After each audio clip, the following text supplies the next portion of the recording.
Welcome to Major HS Kalsi's Balno Academy. I am Mr. Devesh, your physics faculty.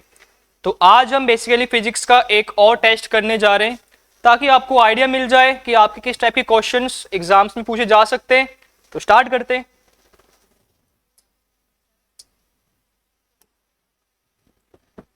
Physics test paper MP1। जैसे कि पहला question बोल रहा है, first question says a particle moves along a straight line such that its displacement at any time t is given by s t cube minus 60 square plus 3t plus 4 meters. The velocity when the acceleration is 0. तो आपको basically क्या given है इसमें कि एक कोई भी आपका पार्टिकल है वो स्ट्रेट लाइन में ट्रेवल कर रहा है और आपको गिवन क्या आपका डिस्प्लेसमेंट क्या दे रखा है आपके t के फंक्शंस में t cube minus 60 square plus 3t plus 4 metres में। तो आपको वेलोसिटी बताना है जब एक्सेलरेशन क्या हो जाएगा आपका जीरो। एक्सेलरेशन जीरो कब होता है आपका, what do mean by acceleration? Acceleration का मतलब होता है आपका rate of change of velocity v minus u upon time is zero आपको पुट करना है। तो आप यहाँ पे क्या करोगे,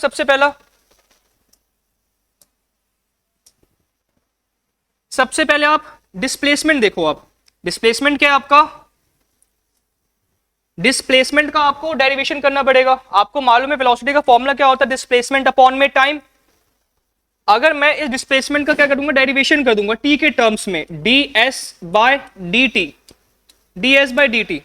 तो डिस्प्लेसमेंट के लिए क्या होगा आपका, आपको डेरिवेशन मालूम होगा, क्या बन जाएगा आपका ये 3t square minus 12t plus 3। आपको मालूम है 4 का डेरिवेशन तो जीरो हो जाएगा क्योंकि कांस्टेंट टर्म है आपका। ये क्या बन गया, ds बाय dt क्या होता है आपका वेलोसिटी, डिस्प्लेसमेंट अपॉन टाइम है ना आपका, क्या हो जाएगा वेलोसिटी। वेलोसिटी क्या आ गई हमारी 3t square minus 12t plus 3 is equal to 0। ये वेलोसिटी है, इसको यहीं पर ऐसे रहने दो अभी, ठीक है। ये क्वेश्चन 1 है आपका। अब क्या बोला है कि हमें वेलोसिटी कब बतानी है, जब आपका एक्सेलरेशन क्या है जीरो। एक्सेलरेशन क्या होता है आपका, चेंज इन वेलोसिटी अपॉन में time, rate of change of velocity. अगर मैं इस वेलोसिटी का डेरिवेशन एक बार और कर दूंगा, मतलब dv बाय dt, अगर मैं इसका कर दूंगा तो क्या बन जाएगा आपका 3 2 जा 60, ये बन जाएगा आपका माइनस 12 t तो आपका हट जाएगा, फिर ये क्या बन जाएगा आपका 3 का डेरिवेशन क्या होगा 0। अब आपको मालूम है dv by dt velocity upon time क्या होता है आपका, एक्सेलरेशन होता है। वेलोसिटी अपॉन टाइम क्या होता है आपका, एक्सेलरेशन। तो क्या मैं इसकी जगह पे एक्सेलरेशन पुट कर सकता हूँ, हाँ कर सकता हूँ, 6t माइनस 12। और आपको क्या बोला कि एक्सेलरेशन की वैल्यू कितनी है आपकी 0। तो एक्सेलरेशन की जगह पे हम क्या पुट कर देंगे आपका 0। तो क्या बन जाएगा आपका ये 6t माइनस 12 और यहां से आपके ये बन जाएगा आपका प्लस का 12 6t और t की वैल्यू क्या आ जाएगी आपकी 2 सेकेंड। t की वैल्यू क्या आ गई आपकी यहाँ पर 2 सेकेंड। t यहाँ पे मल्टीप्लाई 6 से जाएगी डिवाइड हो जाएगा तो 2 सेकेंड आ जाएगा। अगर मैं इसी t की वैल्यू आपके इक्वेशन कहां पुट कर दूं मैं 1 में, यहां पर आपका आंसर आ जाएगा। अगर मैं देखो यहां पे क्या है, वेलोसिटी किसके इक्वल आएगा आपका 3 इंटू में t का स्क्वायर, t क्या था आपका 2 का square minus 12t, 12 into 2 plus 3, ये क्या हो जाएगा 3 into 4 which is 12 minus 24 plus 3, ये बन जाएगा आपका 15 minus 24 which is equals to minus 9। Velocity क्या आ रही है आपकी माइनस 9। ऑप्शन चेक कर लेते हैं हम एक बार, a माइनस 9 नहीं है, 12 नहीं है, 3 नहीं है, 4 नहीं है, हमारा सही क्या होगा आपका ऑप्शन ए। ऑप्शन ए जो आपका करेक्ट ऑप्शन होगा। तो ऐसे क्वेश्चन अगर आपको आएंगे, अगर आपको फंक्शंस के रिस्पेक्ट में दे रखा है, फंक्शन के रिस्पेक्ट में मतलब किसी चीज का पावर दे रखा है, एक्स क्यूब दे रखा है, वाई क्यूब दे रखा है, टी क्यूब दे रखा है, तो मोस्ट ऑफ देम में आपको क्या करना है डेरिवेशन करना है, याद रखना। और आपको बेसिक सा फॉर्मूला मालूम है, एस के आपका डिस्टेंस है, यहाँ पे डिस्प्लेसमेंट है गिवन, तो वेलोसिटी का फॉर्मूला क्या होता है आपका डिस्प्लेसमेंट अपॉन में टाइम। तो इसका एक बार हम डेरिवेशन करेंगे जिसकी वजह से आपका क्या आ जाएगा, एक बार डेरिवेशन करने पे आपका आ गया वेलोसिटी, हमने उसको इक्वेशन बना करके छोड़ दिया, उस वेलोसिटी का एक और बार डेरिवेशन करेंगे तो dv by dt change of velocity upon time आ जाएगा आपका एक्सेलरेशन। ये आपका एक्सेलरेशन आ गया तो यहाँ से हमने t की वैल्यू निकाल दी और इस t की वैल्यू को हमने यहाँ पुट कर दिया तो आपका वेलोसिटी आ गया। ऐसे क्वेश्चंस आपके आ सकते हैं और आने के चांसेस भी बहुत ज्यादा है इन क्वेश्चंस के। ठीक है, चलते नेक्स्ट क्वेश्चन की तरफ।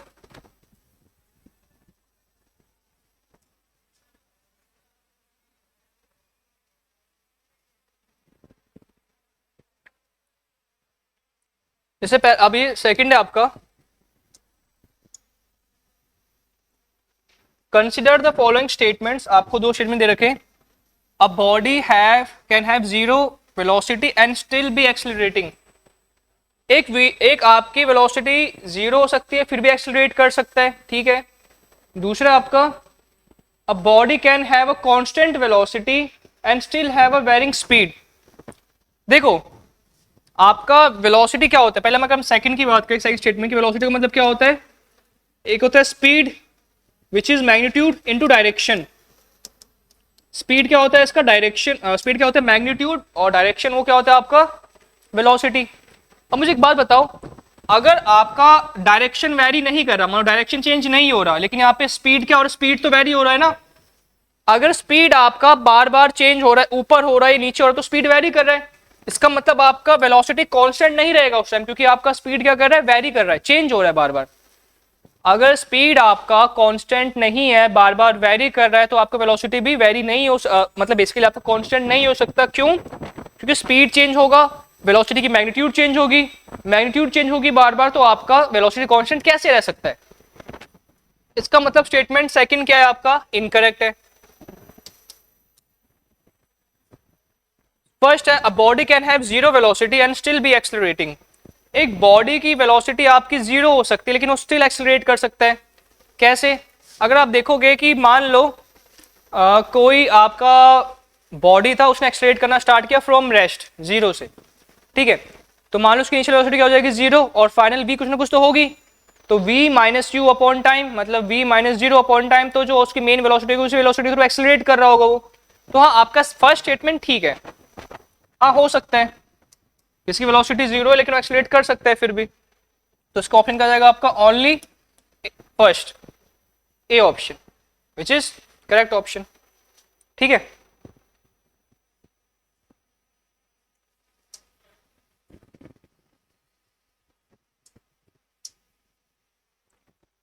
Next third question, a stone is dropped from a balloon moving upwards with a velocity of 12 meter per second at height of 65 meter from the ground. Time taken by the stone to reach the ground. जी हमें लेना 10 metre पर second square. एक balloon आपके ऊपर की तरफ जा रहा है, इसकी वेलोसिटी क्या है आपकी 12 मीटर पर सेकेंड, इनिशियल वेलोसिटी है ये बलून की। इसके ऊपर से हमने स्टोन है, अभी स्टोन है, स्टोन नीचे फेंका हमने, ठीक है। तो स्टोन जब नीचे फेंका तो ग्राउंड से कितना ऊपर है, आपकी डिस्टेंस है 65 मीटर, 65 मीटर, और जी जो इसको नीचे खींच रहा है वो क्या आपका 10 मीटर पर सेकेंड स्क्वायर। तो हमें बताना है कितना टाइम लगेगा इस स्टोन को नीचे पहुंचने में, ग्राउंड तक पहुंचने में, ठीक है। सबसे पहले बात आप क्या करोगे, आपका इनिशियली आपका स्टोन ऊपर जा रहा है बलून के साथ, लेकिन ये जाएगा कहां पे, आपके नीचे की तरफ जाएगा ना, ऊपर से नीचे फेंकेंगे, तो डिस्प्लेसमेंट क्या होगा इसका, नेगेटिव में होगा। इनिशियली अगर आप देखोगे उसको स्टार्टिंग पॉइंट जो था वो ऊपर की तरफ जा रहा था, लेकिन मैंने वहां से उसको नीचे फेंक दिया, तो उसका डिस्प्लेसमेंट आपके नेगेटिव डायरेक्शन में। तो ये 65 मीटर जो है डिस्प्लेसमेंट के हिसाब से इस पर नेगेटिव लगेगा, क्योंकि डायरेक्शन क्या ऑपोजिट है। पहले आपका स्टोन ऊपर जा रहा था, फिर इसको हमने फेंका तो नीचे जाएगा, तो 65 आपका माइनस में आना चाहिए। अब देखो बलून आपका ऊपर जा रहा है स्टोन के साथ साथ, तो जी आपका क्या होगा, प्लस में होगा नेगेटिव होगा। अगर ऊपर की तरफ जाए तो डीएक्सेलरेट करेगा ना, रिटार्डेशन होगा ना आपका, तो जी भी आपका क्या आएगा -10 में आएगा, ठीक है। तो इसका अगर हम फॉर्मूला लगाएंगे,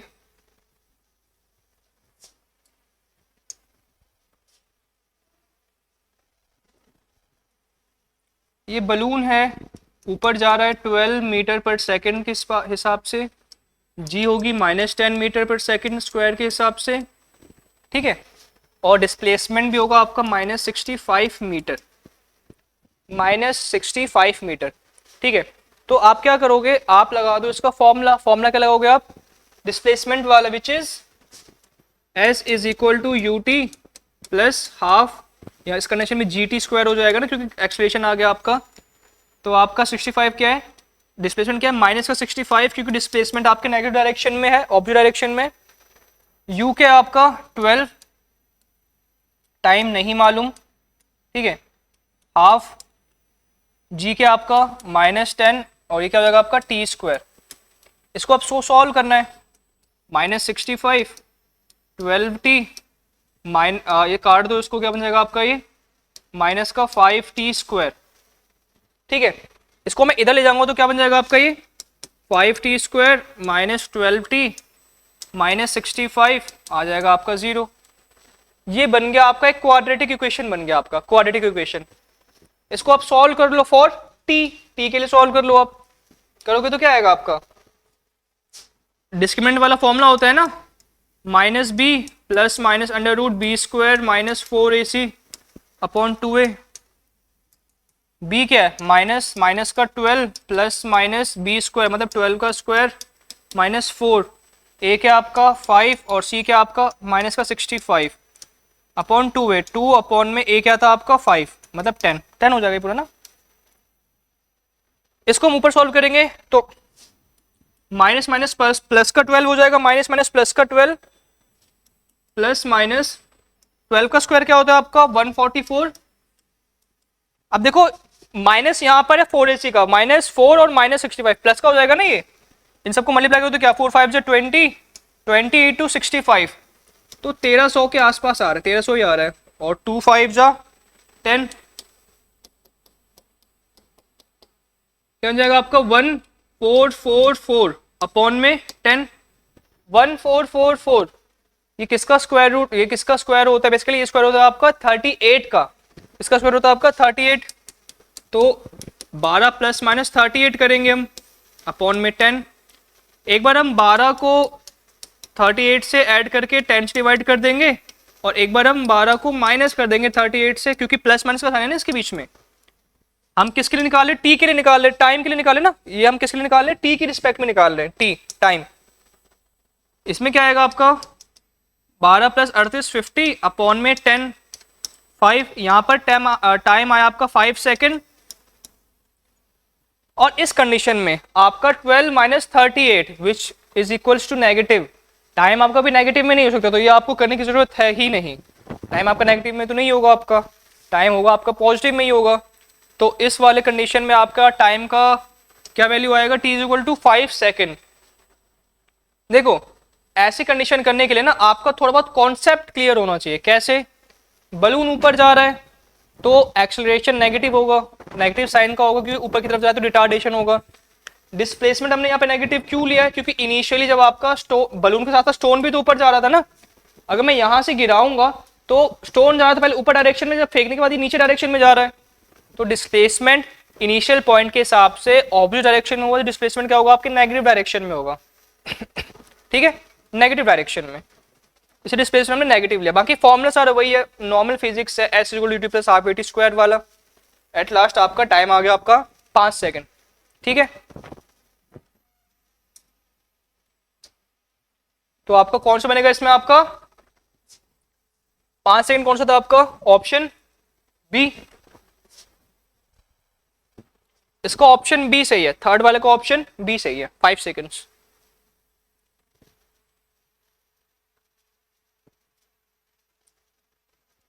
car accelerates from rest, rest का मतलब यू की वैल्यू क्या होगी आपकी 0, constant rate of acceleration for some time, acceleration क्या है आपका alpha, after which it decelerate कर रहा है, ठीक है, मतलब वो कौन से रेट पे कर रहा है आपके बीटा, जो कि नेगेटिव होगा क्योंकि आपका डीएक्सेलरेट कर रहा है।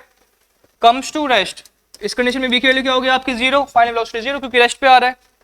If the total time elapsed is t, the maximum velocity acquired by the car, आपको मैक्सिमम वेलोसिटी बताने एक्वायर्ड बाय द कार, ठीक है। मुझे आप एक बात बताओ, पहली बात तो वेलोसिटी का फॉर्मूला क्या होता है आपका डिस्प्लेसमेंट अपॉन में टाइम, ठीक है। अगर मुझे क्या निकालना है, टोटल टाइम आपका t निकालना है, तो हमें v max निकालना है, v max क्या हो जाएगा आपका वेलोसिटी, क्या हो जाएगा आपका डिस्प्लेसमेंट अपॉन में टाइम, नॉर्मल सी बात है, ठीक है। तो इसको अगर आप करोगे तो क्या बनेगा आपका, पहले आप निकालो पहली कंडीशन वाली जिसमें आपका कॉन्स्टेंट एक्सेलरेशन से जा रहा था, तो v का फॉर्मूला क्या होता है, v equal to u plus में at, v equal to u plus में at, v मैक्स मतलब वेलोसिटी मैक्स, u प्लस में at, a क्या था आपका एक्सेलरेशन था, लेकिन यहाँ पे a क्या था आपका अल्फा। और पहले कंडीशन के लिए हम टाइम ले लेते हैं, मान लो t1 ले लेते हैं, पहले कंडीशन के लिए टाइम t1, दूसरे के लिए आपका टाइम t2। यहां से अगर मुझे t1 निकालना है तो क्या हो जाएगा, u के लिए तो 0 है ना, क्योंकि रेस्ट से स्टार्ट कर रहा था, v मैक्स क्या हो जाएगा आपका अल्फा t1, क्योंकि u तो 0 था आपका, तो t1 क्या आ जाएगा आपका v मैक्स अपॉन में अल्फा। t1 टाइम 1 क्या आ गया आपका, पहले वाली कंडीशन का टाइम 1 क्या आ गया, v मैक्स अपॉन में अल्फा।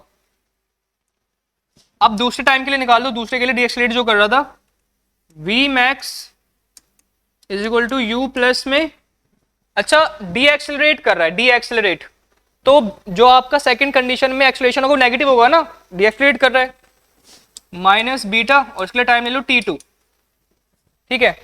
अभी रेस्ट में जाएगा तो इसका वेलोसिटी v मैक्स क्या हो जाएगा 0, लेकिन एक कंडीशन और है, क्या बोला इसने कि कुछ टाइम तक के लिए उसने एक्सेलरेट करा, उसके बाद उसने डीएक्सेलरेट स्टार्ट कर दिया, तो सेकंड वाले का जो इनिशियल वेलोसिटी है, सेकंड वाले का जो इनिशियल वेलोसिटी वो पहले वाले का फाइनल वेलोसिटी बन जाएगा ना।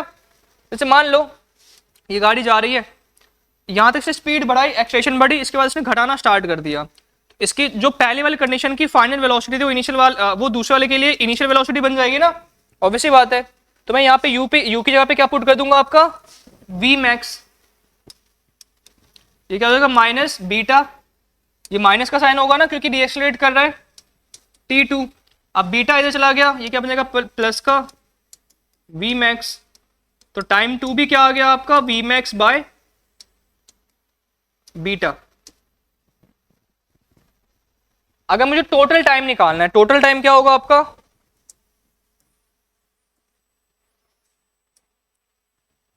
टोटल टाइम क्या होगा t1 प्लस में t2, अगर मैं इन दोनों को ऐड कर दूंगा तो क्या बनेगा, टाइम क्या बनेगा मेरा v मैक्स अपॉन में alpha which is acceleration for the first condition, and v max upon में beta which is the acceleration for second condition. दोनों में मैं v मैक्स कॉमन ले लेता हूं, ऊपर क्या बच गया 1, नीचे क्या बच गया अल्फा, इधर क्या बच गया 1, इधर क्या बच गया बीटा।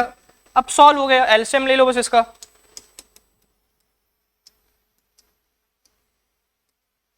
अल्फा बीटा, और ऊपर क्या बच जाएगा बीटा प्लस में अल्फा, ठीक है। मुझे क्या निकालना था, मुझे निकालना था मैक्सिमम वेलोसिटी, v मैक्स निकालना था, तो बाकी इन सबको मैं इधर भेज दूंगा ना, तो अल्फा बीटा तो ऊपर चला जाएगा t के साथ, v मैक्स को इस जगह पे रख लो, अभी डिवाइड होते जाके क्या चलेगा मल्टीप्लाई, अल्फा बीटा आ जाएगा ऊपर, और जो इसका न्यूमरेटर था वो कहाँ जाएगा, उसका नीचे आ जाएगा, अल्फा प्लस में बीटा, और इसको मैं देखो ये पूरा इधर जाके t के साथ मल्टीप्लाई हो जाएगा ना, टाइम के साथ मल्टीप्लाई हो जाएगा इनटू में t, तो v मैक्स क्या बन गया आपका अल्फा बीटा अपॉन में alpha plus beta, alpha beta upon में अल्फा प्लस बीटा इनटू में टाइम, ये बन गया आपका v मैक्स या वेलोसिटी मैक्सिमम, ठीक है। कोई ऑप्शन हमारा मैच कर रहा है इससे, हाँ कर रहा है, कौन सा कर रहा है, सी वाला कर रहा है, alpha beta into time, alpha beta into time upon में alpha plus beta, option C हमारा सही है इसमें, option C is the correct option. ऐसे कंडीशंस के लिए ना बस मैं वही कह रहा हूं कि अगर कंडीशन कुछ भी है, बस ना आपको अपना क्या करना है, आपको अपना कॉन्सेप्ट नहीं छोड़ना, अगर आप अपना कॉन्सेप्ट छोड़ दोगे तो कहना कि आपको दिक्कत आ जाएगी, तो कॉन्सेप्ट कोई भी मत छोड़ना आप अपना, ठीक है। यहां तक हो गया, नेक्स्ट करते हो।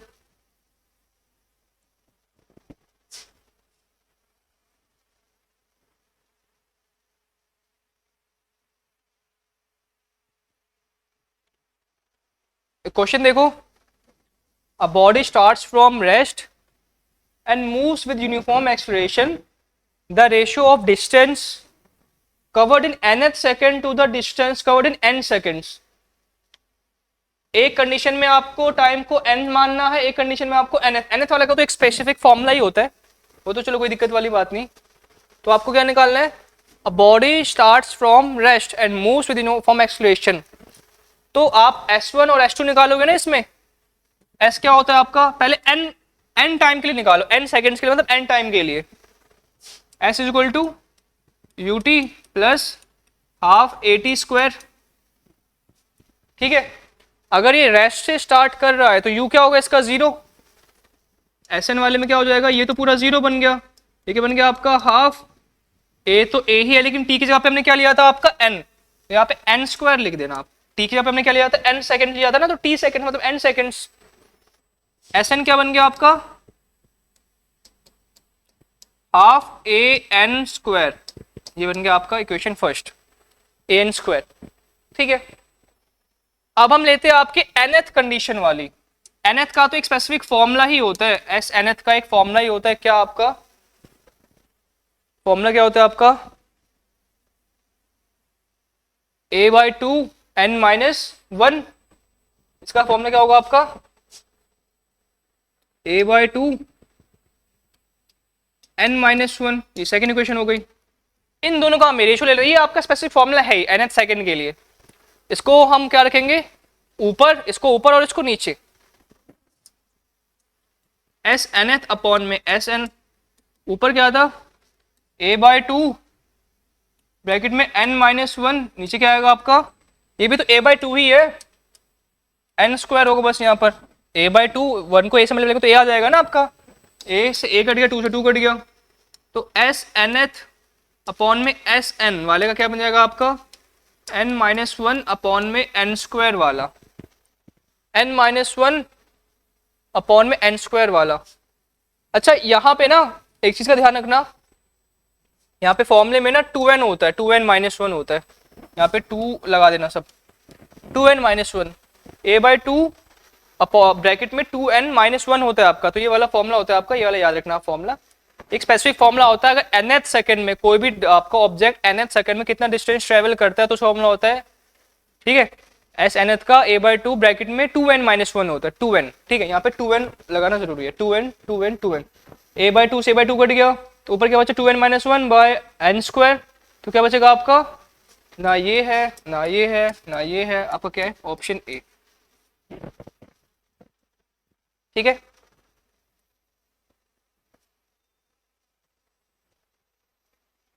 हो गया, ठीक है, नेक्स्ट क्वेश्चन में चलते हैं।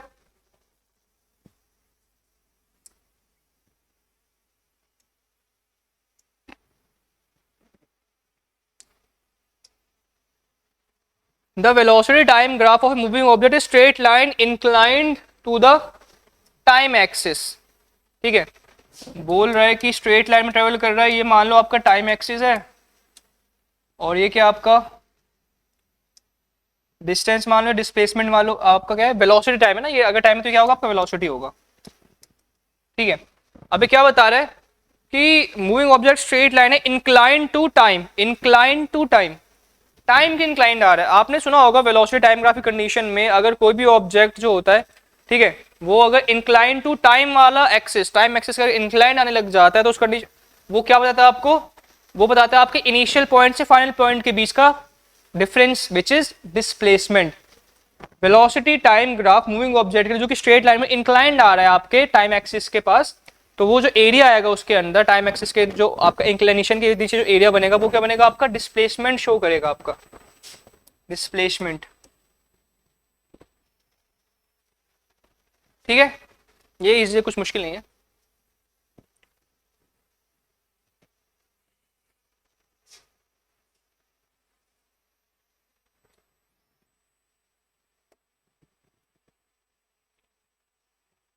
देखो ऐसे कंडीशंस वाले क्वेश्चन बहुत आते हैं आपके। A train of 150 metre length is going towards north direction, तो इसमें पहले सबसे, अगर इस क्वेश्चन को इजी करना है आप ना क्या बना लो, डायरेक्शंस बना लो, ईस्ट वेस्ट नॉर्थ साउथ। ठीक है, a train of 150 metre length is going towards north, north की तरफ ट्रेन जा रहा है, ठीक है, जिसका लेंथ कितना है, एस क्या है उसका लेंथ 150 मीटर, और स्पीड क्या है 10 मीटर पर सेकंड। ठीक है, पहली स्पीड है इसकी 10 मीटर पर सेकंड। एक अब पैरेट आ रहा है, वो कहाँ जा रहा है आपके साउथ डायरेक्शन में, अगर ट्रेन इधर है नॉर्थ है तो साउथ क्या होगा इसका पैरेलल। ठीक है, जिसकी स्पीड क्या है, पैरेट की स्पीड क्या है आपकी 5 मीटर पर second, direction parallel to the railway track के पैरेलल जा रहा है, मतलब ट्रेन के पैरेलल जा रहा है। The time taken by parallel to cross the train, जैसे मान लो ये ट्रेन जा रहा है आपका इस डायरेक्शन में और इधर से पैरेट आ रहा है इस डायरेक्शन में, तो उसको कितना टाइम लगेगा कि पूरा ट्रेन को क्रॉस कर जाए, वो बताना है हमें। बहुत इजी है आपका। पहले आप क्या लिख लो, डिस्प्लेसमेंट कितना है, पूरे पैरेट को कितना क्रॉस करना पड़ेगा, पूरा 150 मीटर क्रॉस करना पड़ेगा ना ट्रेन खत्म करने के लिए, तो डिस्टेंस क्या होगा आपका 150 मीटर। ठीक है, अब देखो यहाँ पे ना दो चीज है, यहाँ पर आपकी जो वेलोसिटी है ना, उस वेलोसिटी को हम नॉर्मल वेलोसिटी नहीं बोलेंगे, उसको बोलेंगे रिलेटिव वेलोसिटी। रिलेटिव वेलोसिटी का मतलब क्या है आपका, कि पैरेट का जो आपका पैरेट का वेलोसिटी था खुद का 5 मीटर पर सेकंड, और जो ट्रेन की वेलोसिटी थी 10 मीटर पर सेकंड, वो दोनों आपकी ऐड हो जाएगी। वो दोनों क्या हो जाएगी, यहाँ से जो पैरेट जा रहा है इस तरफ वो जा रहा है 5 मीटर पर सेकंड, और ट्रेन जा रहा है इस तरफ 10 मीटर पर सेकंड इस डायरेक्शन में, तो दोनों की वेलोसिटी क्या हो जाएगी, ऐड हो जाएगी। इसको हम बोलेंगे रिलेटिव वेलोसिटी। ठीक है, वेलोसिटी रिलेटिव क्या होगा आपका, वी आर मतलब relative velocity, velocity of train, velocity of parrot which equals to 10 + 5 equals to 15 metre पर सेकेंड। ठीक है, ट्रेन की वेलोसिटी और आपके पैरेट की वेलोसिटी क्या हो जाएगी, दोनों की ऐड हो जाएगी, तो दोनों को ऐड होने के बाद क्या हो जाएगा आपको 15 मीटर पर सेकेंड। ठीक है, आपका फॉर्मूला क्या होता है वेलोसिटी का, डिस्प्लेसमेंट अपॉन में टाइम। हमें क्या निकालना है, हमें निकालना है टाइम टेकन, टाइम को उधर ले जाओ। ठीक है, और वेलोसिटी को नीचे लिख दो आप, टाइम इधर चला गया और वेलोसिटी नीचे चला गया। डिस्प्लेसमेंट कितना था आपका, डिस्टेंस कितना था आपका 150 मीटर, और आपका रिलेटिव वेलोसिटी कितना था 15, कट के क्या आ गया 10, तो टाइम जो लगा आपके पैरेट को क्रॉस करने के लिए कितना सेकंड लगा आपका 10 सेकंड लगा। 10 टाइम जो लगा कितना लगा आपके पैरेट को ट्रेन क्रॉस करने के लिए 10 सेकंड। तो ऑप्शन में 10 सेकंड है, हाँ है, कहां पर है, ऑप्शन डी में। ठीक है, ऐसे क्वेश्चंस आपसे पूछे जा सकते हैं, ये क्वेश्चंस आपके मुश्किल नहीं है बिल्कुल भी, बहुत आसान है। लेकिन आप अगर ऐसे क्वेश्चंस ट्राई करते हो बार बार, इनिशियली आपको हो सकता है ये क्वेश्चन समझने में सॉल्व करने में टाइम लगेगा, लेकिन अगर आप ये क्वेश्चन ऐसे क्वेश्चन बहुत बार प्रैक्टिस करते हो तो ये ईजिली हो जाएंगे आपके, बहुत ईजिली। ठीक है, नेक्स्ट चलते नेक्स्ट क्वेश्चन पे। A ball is thrown vertically upwards, तो पहले रुको हम इसको ऊपर कर लेते हैं।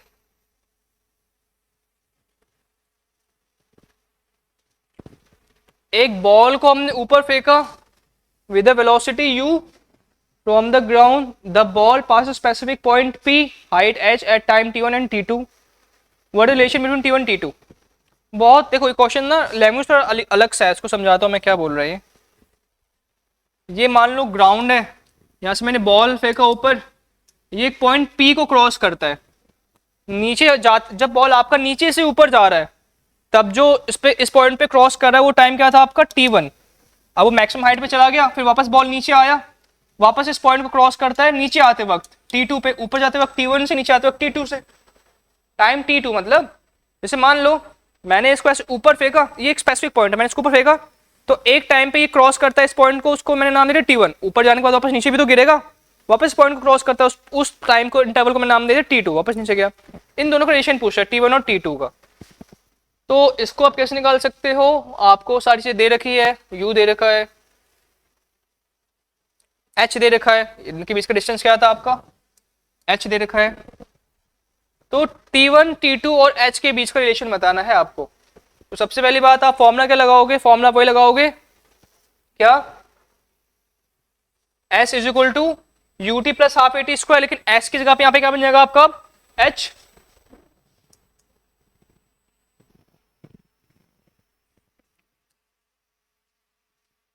h is equal to ut। अच्छा अब देखो प्लस हाफ, अब देखो जब मैंने इसको नीचे से ऊपर फेंका तब ग्रेविटी या g स्मॉल g माइनस में होगा नहीं, क्योंकि नीचे से ऊपर जाते हुए डीएक्सेलरेट हो रहा है, रिटार्ड हो रहा है, तो हाफ क्या हो जाएगा minus g t square, T square. अब इसको मैं अगर इक्वेशन बना दूंगा, ठीक है, इक्वेशन क्या बन जाएगा मेरा ये h is equal to ut minus हो जाएगा ना, ये minus half G T square. मैं इसको इधर ले जाता हूं क्योंकि जी टी सब मुझे एक साथ चाहिए, तो क्या बन जाएगा मेरा ये half G T square plus H, ये भी हो जाएगा तो minus U T is equal to 0। अब मुझे क्या काम करना है, मुझे इसको बनाना है क्वाड्रेटिक इक्वेशन में। इसको कैसे बनाना है मुझे, क्वाड्रेटिक इक्वेशन। मैं क्या कर सकता हूँ क्वाड्रेटिक इक्वेशन बनाने के लिए, मैं दोनों साइड LHS और RHS में 2 से मल्टीप्लाई कर देता हूँ, 2 से। अगर मैं इन सबको 2 से करूंगा तो क्या बन जाएगा, ये 2 से 2 कट जाएगा, तो क्या बन जाएगा आपका ये जी टी स्क्वायर, और ये बन जाएगा आपका 2h, और ये बन जाएगा आपका minus 2 ut is equal to 0। 0 को किससे मतलब 0 रहेगा वो आपका। ये बन गया आपका क्वाड्रेटिक इक्वेशन, ठीक है। अब मुझे एक बात बताओ, ये टी स्क्वायर ए क्या हो जाएगा आपका यहाँ पर g, और b क्या हो जाएगा यहाँ पर आपका माइनस 2u, ये वाला ना b तो ये रहेगा, और c क्या हो जाएगा आपका 2h, ठीक है। अब मुझे एक बात बताओ कि इसमें हमें क्या निकालना है, आपका निकालना है हमें इसमें ये इक्वेशन है, ये क्वाड्रेटिक इक्वेशन है, G T square plus 2h minus 2 ut is equal to 0। अब जो इसके आपके वो निकलेंगे T1 और T2 क्या होंगे आपके, इसके क्या होंगे, इसके आपके T1 और T2 इसके सॉल्यूशन होगा ना। T1 और देखो एक पॉइंट पर आपका T1, एक पॉइंट पर आपके T2, मतलब एक पॉइंट पे आपके दो चीज बन रहे हैं, ठीक है। एक पॉइंट पर आपके दो क्या बन रहे हैं, आपके रूट्स बन रहे हैं, दो बन रहे हैं आपका। तो आप इसको स्प्लिटिंग द मिडिल टर्म से तो नहीं कर सकते, लेकिन आपको मालूम है प्रोडक्ट ऑफ द रूट्स आपका T1 और T2, इसका एक फॉर्मूला होता है क्वाड्रेटिक इक्वेशन में, एक फॉर्मूला होता है आपका। अगर मैं T1 इंटू T2 करूँ आपके, अगर मैंने इसके दो रूट्स निकाले T1 और T2, जैसे मान लो आपका एक क्वाड्रेटिक इक्वेशन था, कोई भी क्वाड्रेटिक इक्वेशन है, X square minus 2x plus 6 is equal to 0, ठीक है। अगर मुझे इसके मुझे x के दोनों वैल्यू मालूम चल गए, x कुछ भी ले लो, कुछ भी मान लो, x1 मान लो और x2 कुछ वैल्यू मालूम चल गया, तो इसका एक फॉर्मूला होता है मैथ्स में, प्रोडक्ट ऑफ रूट्स का फॉर्मूला। प्रोडक्ट ऑफ रूट्स जो होता है ना, उसकी मतलब x1 इंटू x2, उसका फॉर्मूला होता है c बाय a। c क्या है इसमें अगर आप देखोगे, अगर मैं रूट्स का प्रोडक्ट करूंगा तो क्या हो जाएगा T1 इंटू T2, क्योंकि T1 T2 क्या थे, इनके रूट्स थे। T1 और T2 क्या थे, इसके रूट्स थे। इसका फॉर्मूला क्या हो जाएगा c by a।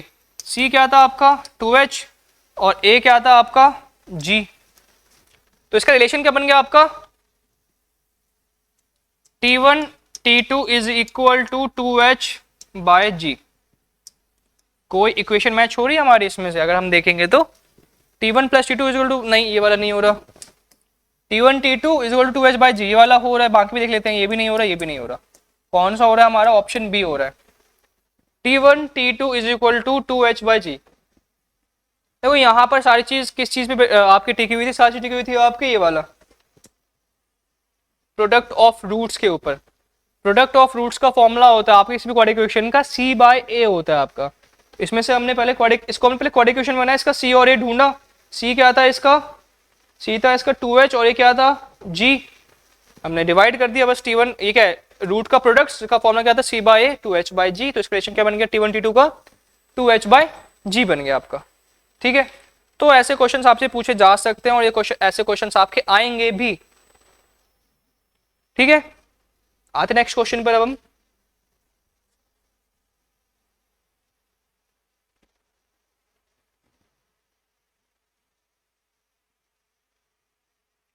if the velocity of particle v is equals to at plus bt square where a and b are constants, ठीक है, then distance travel by it between 1 second and 2 second। ये question थोड़ा सा unique है। इसमें क्या बोला गया, वेलोसिटी आपको बता दी गई है A T plus B T square, इसमें से ए और बी क्या आपके कांस्टेंट है, वेरिएबल क्या आपका टी, और टी स्क्वायर वेरिएबल से आप टी वेरिएबल है, मतलब बेसिकली आपको बताना है कितना डिस्टेंस ट्रेवल करेगा बिटवीन 1 सेकंड और 2 सेकंड। तो इसमें आपको क्या करना है, इसमें आपको इंटीग्रेशन करना पड़ेगा, डेफिनेट इंटीग्रेशन करना पड़ेगा, 1 और 2 लेना पड़ेगा लिमिट आपको इसके लिए, ठीक है। तो इसके लिए आप क्या करोगे, सबसे पहली बात तो आप क्या करोगे, आप इसके लिए क्या निकालोगे, डिस्टेंस ट्रेवल बाय करोगे ना। तो डिस्टेंस का या डिस्प्लेसमेंट का फॉर्मूला क्या होता है आपका, क्या होता है आपका, अगर मैं देखो क्या होता है आपका डिस्प्लेसमेंट अपॉन में टाइम, क्या हो जाता है आपका v, क्या हो जाता है आपका v। लेकिन मुझे यहाँ से क्या चाहिए, मुझे यहाँ से चाहिए डिस्प्लेसमेंट, मुझे क्या चाहिए यहाँ से डिस्प्लेसमेंट। तो क्या हो जाएगा, डिस्प्लेसमेंट किसके को हो जाएगा, इधर जाके मल्टीप्लाई हो जाएगा ना, velocity into D T, velocity into में डी टी। अब मुझे डिस्प्लेसमेंट डिस्टेंस ये तो मैं यही करूंगा ना आपका बेसिकली, ठीक है। अब मुझे एक बात बताओ, तो मुझे यहाँ पे क्या निकालना, बिटवीन 1 सेकंड एंड 2 सेकंड, तो मुझे लिमिट्स लगानी पड़ेगी इसमें, हायर और लोअर आपकी, जो डेफिनेट आपकी डेफिनेट इंटीग्रल होता है, ठीक है। इस कंडीशन में आप क्या करोगे, आप करोगे इसका लिमिट लगा करके सॉल्व करोगे, इसका लिमिट लगा करके। तो ds क्या था आपका और v क्या था आपका, at plus B T square dot में dt, ठीक है। अब क्या करना पड़ेगा आपको, इंटीग्रेशन करना पड़ेगा। इंटीग्रेशन करोगे तो कैसे करोगे आपका इसका इंटीग्रेट करोगे ना, लिमिट लोगे 1 to 2 इसका लोगे, ठीक है। तो आपका क्या हो जाएगा, अगर आप इसका इंटीग्रेशन करोगे तो क्या ये पूरा डिस्टेंस बन जाएगा ना, डिस्प्लेसमेंट डिस्टेंस बन जाएगा। और ये क्या बन जाएगा आपका, देखो आपको क्या बोला है 1 सेकेंड से 2 सेकेंड के बीच में करना है, 1 to 2 सेकेंड। तो पहले एक बार ए का करोगे, फिर आप किसका करोगे, बी का करोगे। अगर आप ए का करोगे तो क्या बन जाएगा आपका, इसके साथ वेरिएशन कौन सा है ये, तो इसकी पावर क्या है, जो पावर इंटीग्रल होता है इसको क्या होता है, पावर इंटीग्रल का फॉर्मूला क्या होता है, ऊपर में होता है n+1, नीचे क्या हो जाता है आपका n। इसकी पावर क्या है, t की पावर क्या है 1, तो 1+1 क्या हो जाएगा आपका 2, 1+1 क्या हो जाएगा आपका 2, तो क्या हो जाएगा आपका t की पावर स्क्वायर, और नीचे क्या हो जाएगा आपका 2। ये पावर क्या हो जाती है, n+1 हो जाता है, इसकी पावर क्या आती है, n क्या आती है 1, 1+1 2 और डिवाइड में 2, ये आपके इंटीग्रेशन का होता है। लेकिन इसमें क्या लिमिट क्या लगेगी 1 से 2 सेकंड तक। अगर मैं इसकी बात करूं b की, क्योंकि कांस्टेंट है, इसकी पावर क्या हो जाएगी t क्यूब, 2+1 हो जाएगा n+1 और अपॉन में 3, इसकी भी क्या हो जाएगी 1 से लेकर के 2 सेकंड्स, 1 से लेकर के 2 बताना है आपको। बस इसको खाली सॉल्व करना है, खाली मैथ, खाली आपका मैथ्स है इसमें। अगर आप लिमिट सब्स्टिट्यूट करोगे, इसमें लिमिट सब्स्टिट्यूट करोगे अगर आप इसमें, तो क्या होगा, अगर मैं a की बात करता हूं आपके, अगर मैं आपके a की बात करता हूं तो क्या होगा आपका, यहाँ पे आप लिमिट सब्स्टिट्यूट कर दो, a ब्रैकेट में क्या होगा, लिमिट क्या है 1 से लेकर के 2, तो क्या बन जाएगा आपका ये 2 का स्क्वायर माइनस 1 का स्क्वायर अपॉन में 2, सेम आप b के लिए करोगे 2 का क्यूब माइनस 1 का क्यूब अपॉन में 3, ठीक है। इसको सॉल्व करोगे तो क्या आएगा आपका ये क्या आ जाएगा 2 का स्क्वायर मतलब 4, 4 माइनस 1 3, 3/2 और b में क्या आ जाएगा आपका 2 का क्यूब क्या होता है 8, 8 में से 1 गया तो 7, 7/3। तो आपका डिस्प्लेसमेंट जो है या डिस्टेंस है वो क्या आ जाएगा आपका 3a/2 प्लस 7b/3। कोई ऐसा मैच हो रहा है क्या, 3a/2 प्लस 7b/3 पहला ही मैच हो रहा है वैसे तो हमारा, लेकिन बाकी भी देखते a/2 b/3 नहीं, 3a/2 4b नहीं, 3a/7 भी नहीं, प्लस 7 भी नहीं, एक ही मैच हो रहा है हमारा, कौन सा डिस्प्लेसमेंट वाला, कौन जाएगा आपका ऑप्शन ए। देखो आपको क्या मालूम चलेगा कि आपको इंटीग्रेशन कब करना है, अगर आपको लिमिट्स दे रखी है हमें इस टाइम से इस टाइम का बताना है तब आप इंटीग्रेशन करोगे। लेकिन अगर आपके सामने कोई इक्वेशन है जैसे 6x², t² t³ 4t³ कुछ भी है, अगर इक्वेशन है तो आपको डिफरेंशिएशन करना है। अगर आपको बोल रखा होगा यहां से वहां या वहां से यहां का निकालना, तब आप इंटीग्रेशन करोगे, ठीक है। इसमें आंसर क्या आएगा आपका ऑप्शन ए, ठीक है।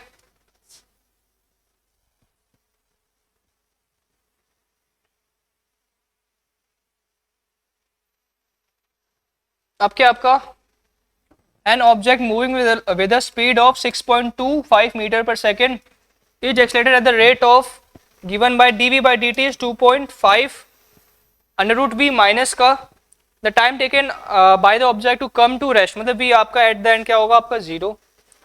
इस क्वेश्चन में क्या बोला गया आपका, एक ऑब्जेक्ट मूव कर रहा है स्पीड से 6.25 मीटर, फिर डीएक्सेलरेट हो रहा है वो आपका at a rate of dv by dt minus 2.5 under root we.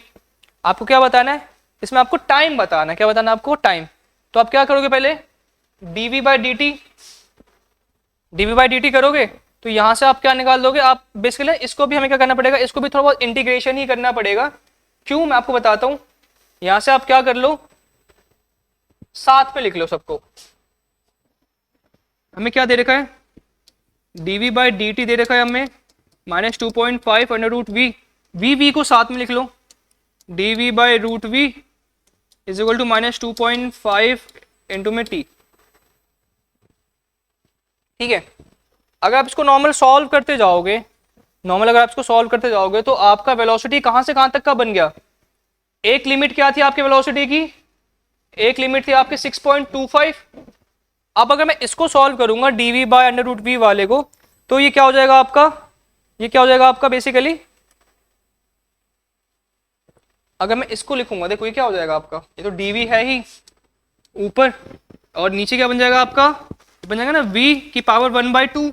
अगर मैं इसको ऊपर ले जाऊंगा तो क्या बन जाएगा आपका, ये dv इंटू वी माइनस 1/2। ये समझ में आ रहा है आपका। अंडर रूट का क्या होता है, पावर 1/2 होता है ना, कि मैं ऊपर ले जाऊंगा तो इसकी पावर नेगेटिव में हो जाएगी, इज इक्वल टू -2.5 टी। यही तो होगा। अब आपको क्या करना है, अब आपको इसको क्या करना है, फिर से इंटीग्रेशन करना है। इसका इंटीग्रेशन कैसे करोगे आप, किसका इंटीग्रेशन करोगे आप, अब देखो लिमिट क्या लगाओगे, एक लिमिट थी आपकी क्या, एक लिमिट थी आपकी 6.25 और दूसरी लिमिट क्या हो जाएगी आपकी, जब बिल्कुल रेस्ट पे चला जा रहा है, कम टू रेस्ट, मतलब एक लिमिट लगाओगे आप 0 और एक लिमिट लगाओगे आप 6.25।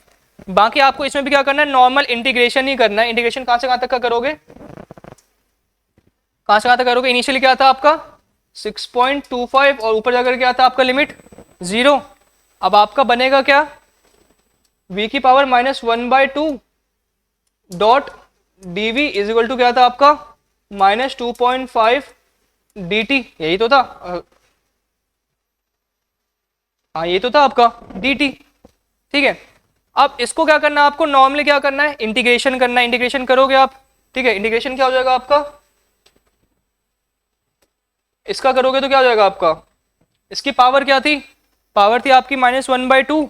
ठीक है, अब पावर जो क्या हो जाएगी इसमें आपकी n+1, इसकी पावर क्या हो जाएगी आपकी n+1, v की पावर 1/2 प्लस 1/2 और dv तो आपका ऐसे गायब हो जाएगा, dv आपका ऐसे गायब हो जाएगा। नीचे आपकी लिमिट क्या लग जाएगी आपकी 6.25 से आपका 0 और इधर क्या लगेगा आपका, इज इक्वल्स में क्या लगेगा 2.5 माइनस का 2.5।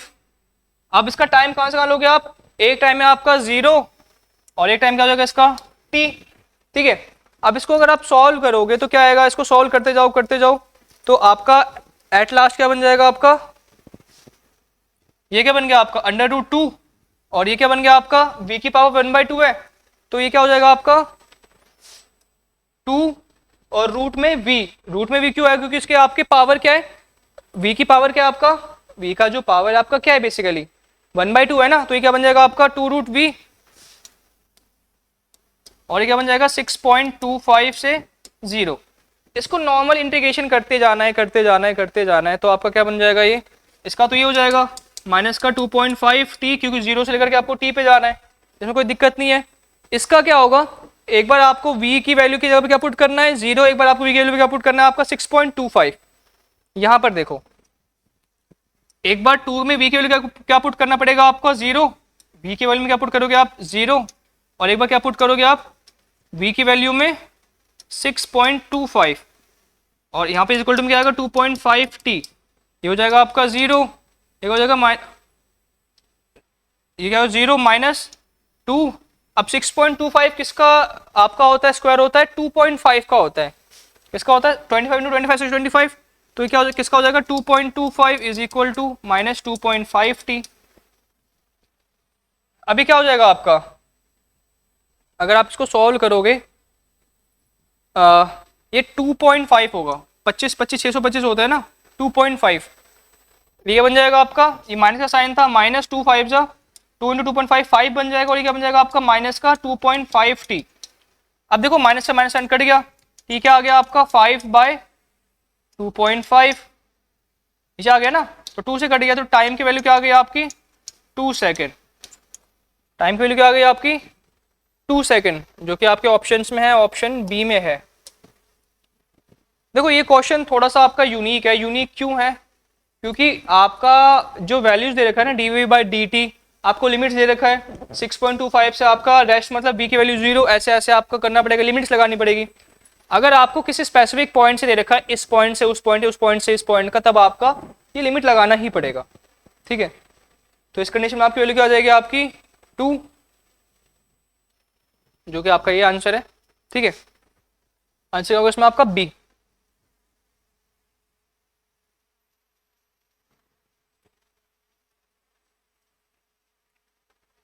एक फोर्स है, फोर्स की वैल्यू क्या है 7 - 2x + 3x²। स्मॉल बॉडी, इसका मास क्या है आपका 2 kg और डिस्प्लेस हो रहा है आपका, फिर से लिमिट लगा दी है 0 से 5, इसमें भी आपको इंटीग्रेशन करना पड़ेगा। मतलब the work done in joules, work done आप कैसे निकालोगे, पहले तो आप फोर्स निकालोगे, फोर्स गिवन है, डिस्प्लेसेस गिवन है और आपका मास गिवन है, सारी चीज़ें गिवन है ही। तो वर्क क्या होगा आपका, वर्क क्या होगा आपका, बेसिकली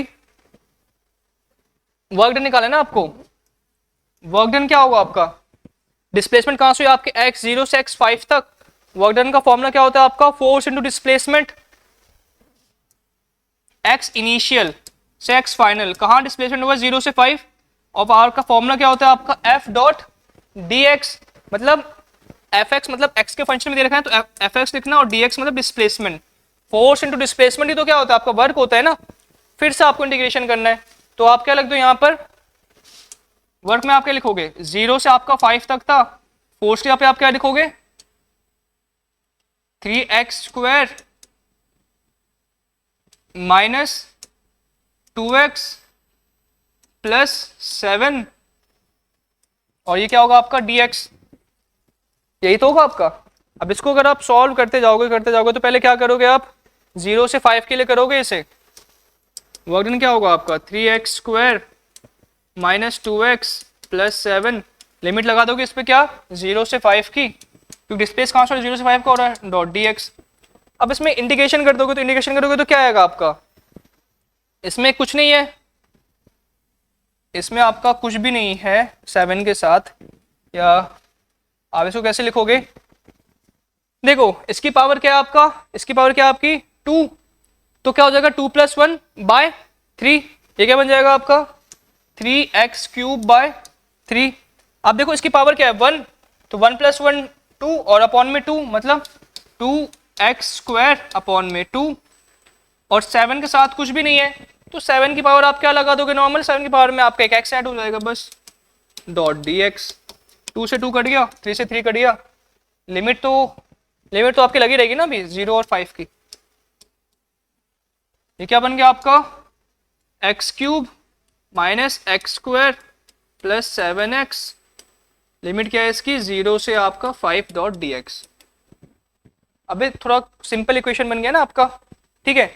एक बार आप क्या रखोगे, एक बार x में आप वैल्यू रखोगे 5 और एक बार रखोगे आप 0, ठीक है, माइनस फिर कर दोगे, वर्क क्या बन जाएगा एक बार आपका x मतलब 5 का क्यूब माइनस 5 का स्क्वायर प्लस 7 5, ये हमने जब 5 पुट करा, अब क्या पुट करोगे 0, 0 का क्यूब माइनस 0 का square plus 7 into 0 0 dot dx, ये तो पूरा 0 ही बन जाएगा ना आपका। तो वर्क डन क्या आ जाएगा आपका, 5 का क्यूब क्या होता है 5 इंटू 5 25, 25 5 जा 125, फिर 5 का स्क्वायर क्या हो जाएगा आपका 25 प्लस 7 5 जा 35, इन सबको आप ऐड कर दो, वर्क क्या हो जाएगा आपका 125, इन दोनों का क्या हो जाएगा प्लस 10, वर्क डन क्या आ गया आपका 125 प्लस 135 जूल, वर्क डन क्या आ जाएगा आपका 135 जूल, जो कि ऑप्शन में है क्या, हाँ है ना।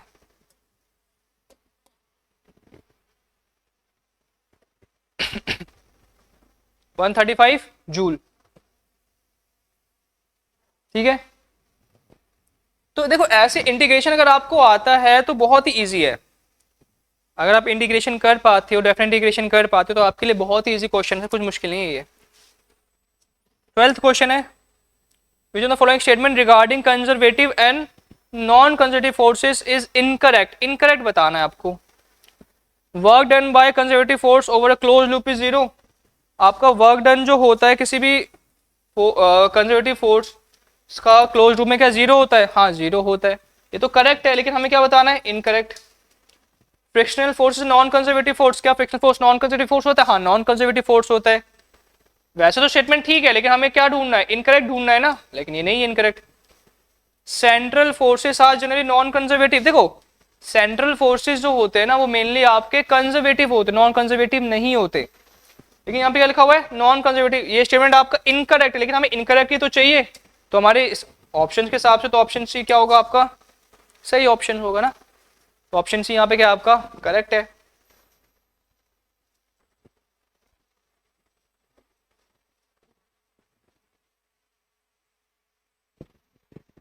अब देखो क्वेश्चन है 13।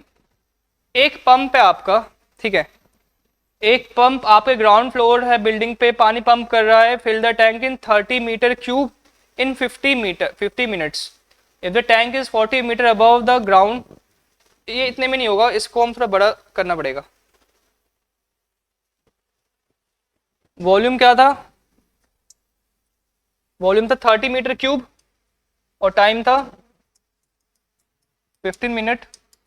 वॉल्यूम था आपका 30 मीटर क्यूब और डेंसिटी भी शायद दे रखी है ना, 1000 दे रखी है शायद ना। डेंसिटी ऑफ वाटर क्या है?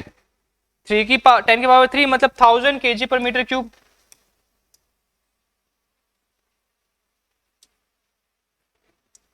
kg metre cube. आपको क्या क्या मालूम है?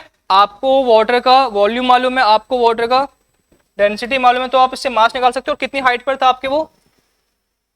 40 मीटर। पहले आप मास निकाल लो। आप क्या निकाल लो? वाटर का मास निकाल लो। डेंसिटी क्या होता है? Mass upon volume. डेंसिटी क्या होता है आपका? Mass upon volume density. तो डेंसिटी इंटू वॉल्यूम क्या हो जाएगा आपका? मास।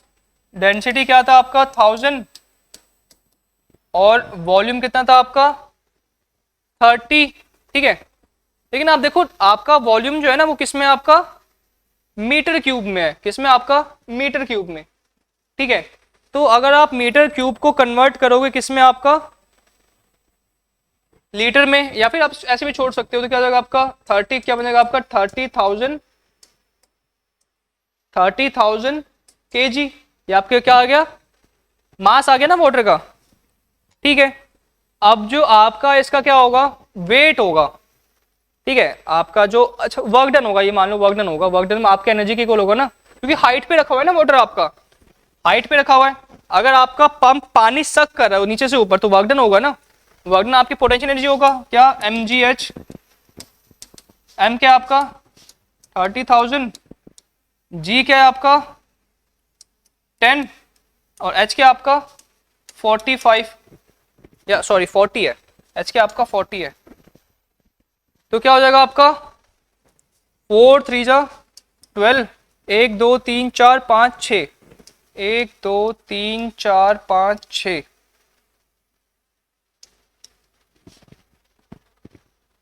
जूल।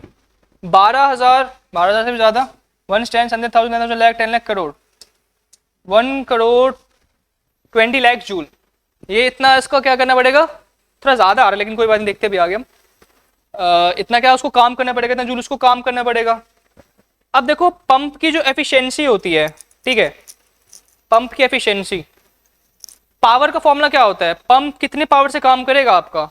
पंप कितने पावर से काम करेगा आपका? जो आउटपुट देगा पंप आपका, पंप जो आउटपुट देगा वही तो काम करे ना उसका। तो पावर कितना होगा? पावर होता है वर्क अपॉन टाइम। वर्क कितना है आपका? टाइम क्या था आपका? 15 मिनट। इसको 60 से मल्टीप्लाई कर दो, 15 को 60 से, तो लगभग लगभग आपका क्या हो जाएगा? लगभग लगभग आपका 15 इंटू 60 900 के आसपास ना। 15 इंटू 60 काट दो, ये वापस क्या हो जाएगा? 90। एक और जीरो कट गया, 9 हो गया आपका नीचे।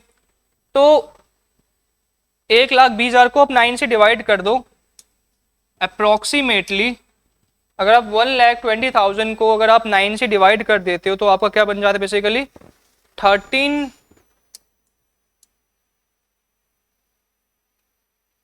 30 991.3333 ऐसे आपका कुछ क्या बन जाएगा, आपका वॉट बन जाएगा, पावर का वॉट बन जाएगा, वॉट। ठीक है, क्या हो जाएगा आपका वो 13,333.333। लेकिन अगर मुझे मालूम है आपको कमर्शियल यूनिट में कन्वर्ट करना है which is kilowatt hour, इसको मैं 1000 से डिवाइड कर दूंगा, 1000 से, तो क्या बन जाएगा ये 13.33 किलो वॉट बन जाएगा आपका, 13.33 किलो वॉट। बहुत ज़्यादा है, मतलब एफिशिएंसी अच्छी खासी एफिशिएंसी है इसकी। अब आपको मालूम है पंप का जो एफिशिएंसी का फॉर्मूला होता है ना, वो आपको क्या दे रखा था, एफिशिएंसी कितना दे रखा था आपको अभी, खाली 30% एफिशिएंसी काम आ रहा है उसका, खाली 30% एफिशिएंसी जो है पंप की, क्या आपको खाली 30% है एफिशिएंसी, क्या आपकी खाली 30%, मतलब 0.3 कह सकते हो आप, 0.3 खाली। अब एफिशिएंसी का फॉर्मूला क्या होता है आपके पंप का, एफिशिएंसी का फॉर्मूला क्या होता है आपके पंप का, पावर आउटपुट अपॉन में पावर इनपुट। हमें एफिशिएंसी मालूम है, हमें पावर इनपुट ही तो चाहिए कि हमने कितनी पावर दी थी उसे, कितनी पावर उसने कंज्यूम करी थी, काम जो करा है वो आउटपुट है, काम जो उसने करा वो आउटपुट, लेकिन हमने उसको कितनी पावर दी थी वो बतानी है आपको। इनपुट उधर ले जाओ, पी इनपुट इधर रहने दो, और पी आउटपुट अपॉन में एफिशिएंसी, क्या आ जाएगा आपका ये, पी आउटपुट कितना था आपका, यही तो था 13.33 किलोवाट, एफिशिएंसी कितनी थी आपकी 0.3, ये भी काटेगा तो 10 और ऊपर ही चला जाएगा और बढ़ ही जाएगा ये उल्टा और। ठीक है, तो क्या आ जाएगा आपका 3 4 जा 12 पॉइंट,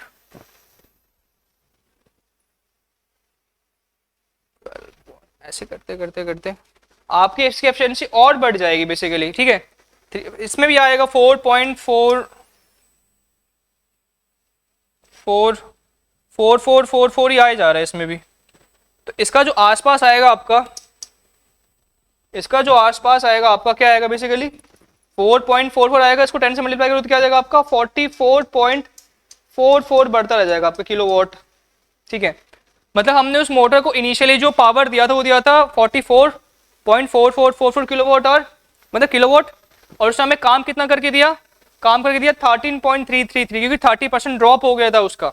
ठीक है तो पी इनपुट कितना उसने कंज्यूम करा, पावर आएगा 44, ये 44 है, 44.444444। कोई आ रहा है ऑप्शन इसमें से, एक आ रहा है ना ऑप्शन ए, 44.4 किलोवाट। ठीक है, ठीक है, नेक्स्ट क्वेश्चन में चलते हैं।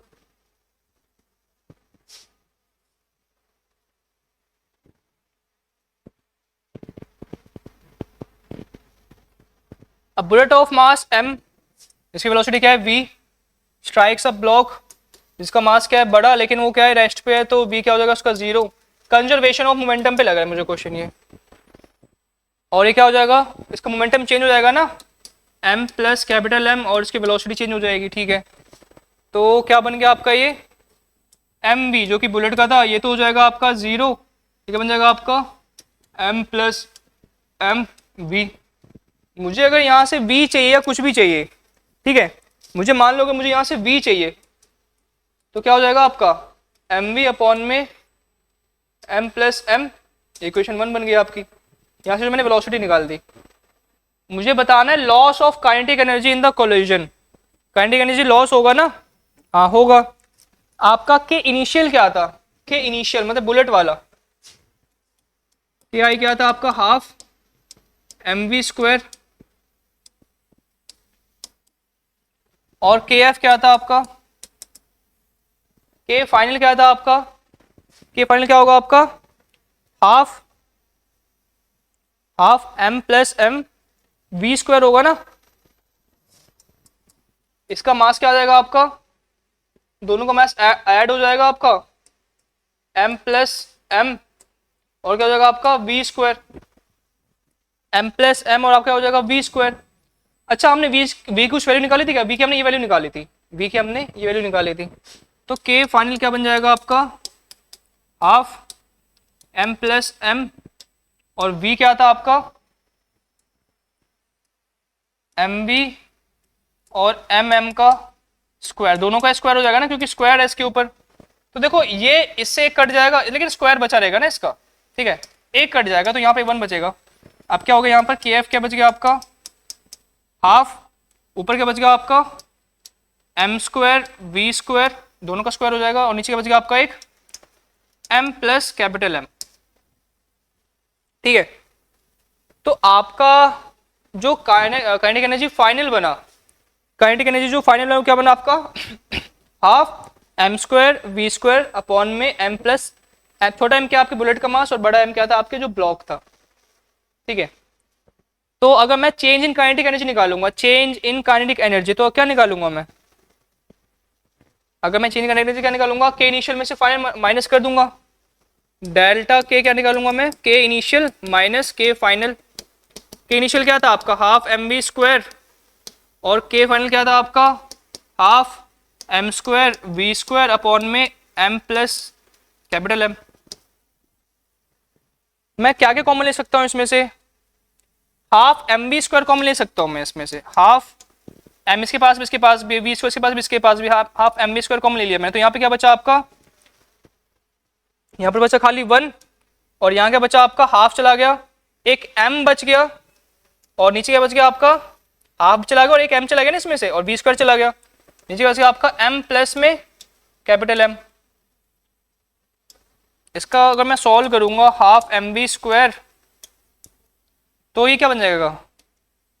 एल से मिलने के बाद m plus capital M minus small m upon में m plus capital M, m से m कट गया आपका, तो यहाँ क्या बचेगा आपका? हाफ एम वी स्क्वायर, क्या बचेगा आपका? हाफ एम वी स्क्वायर, ऊपर बचेगा आपका कैपिटल एम और नीचे बचेगा आपका स्मॉल एम प्लस एम, ठीक है। अब एक बात देखो आपकी, बेसिकली एम की जो वैल्यू थी यहाँ पर, एम की वैल्यू वो क्या हो जाएगी आपकी? एम की वैल्यू क्या हो जाएगी आपकी? आप यहाँ पर स्मॉल एम, ठीक है, तो आप इसको कर दो, ये क्या बन जाएगा आपका? हाफ, इसका जो m है ना, इसका m, वो उससे मल्टीप्लाई कर दो आप, mm अपॉन में m प्लस m और साथ v स्क्वायर जो था, ये बन गया आपका change in kinetic energy, change in kinetic energy, ठीक है।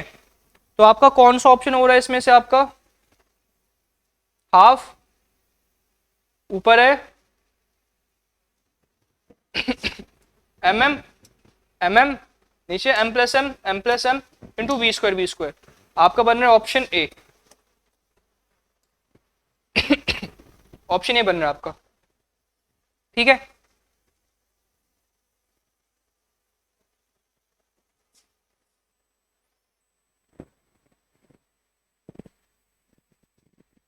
देखो अगर आपके स्ट्रिंग्स किस में लगे? सीरीज में लगे हैं, तो इसका स्ट्रिंग कांस्टेंट का इक्विवेलेंट क्या होता है आपका? 1 प्लस k1 प्लस 1 प्लस में k2, क्या हो जाएगा आपका? ये k1 k2 प्लस में k1, रेसिप्रोकल कर दोगे तो k1 k2 अपॉन में k1 प्लस k2 हो जाएगा आपका। ये तो बहुत इजी क्वेश्चन है। अगर इंस्टा स्ट्रिंग है, वो कांस्टेंट है k1 k2, सीरीज में लगे तो रेसिप्रोकल वाला फॉर्मूला लग जाता है। तो k इक्विवेलेंट क्या आएगा आपका? k1 k2 k1 plus k2, ये वाला आपका b वाला। 16th देखते हैं आपका 16th,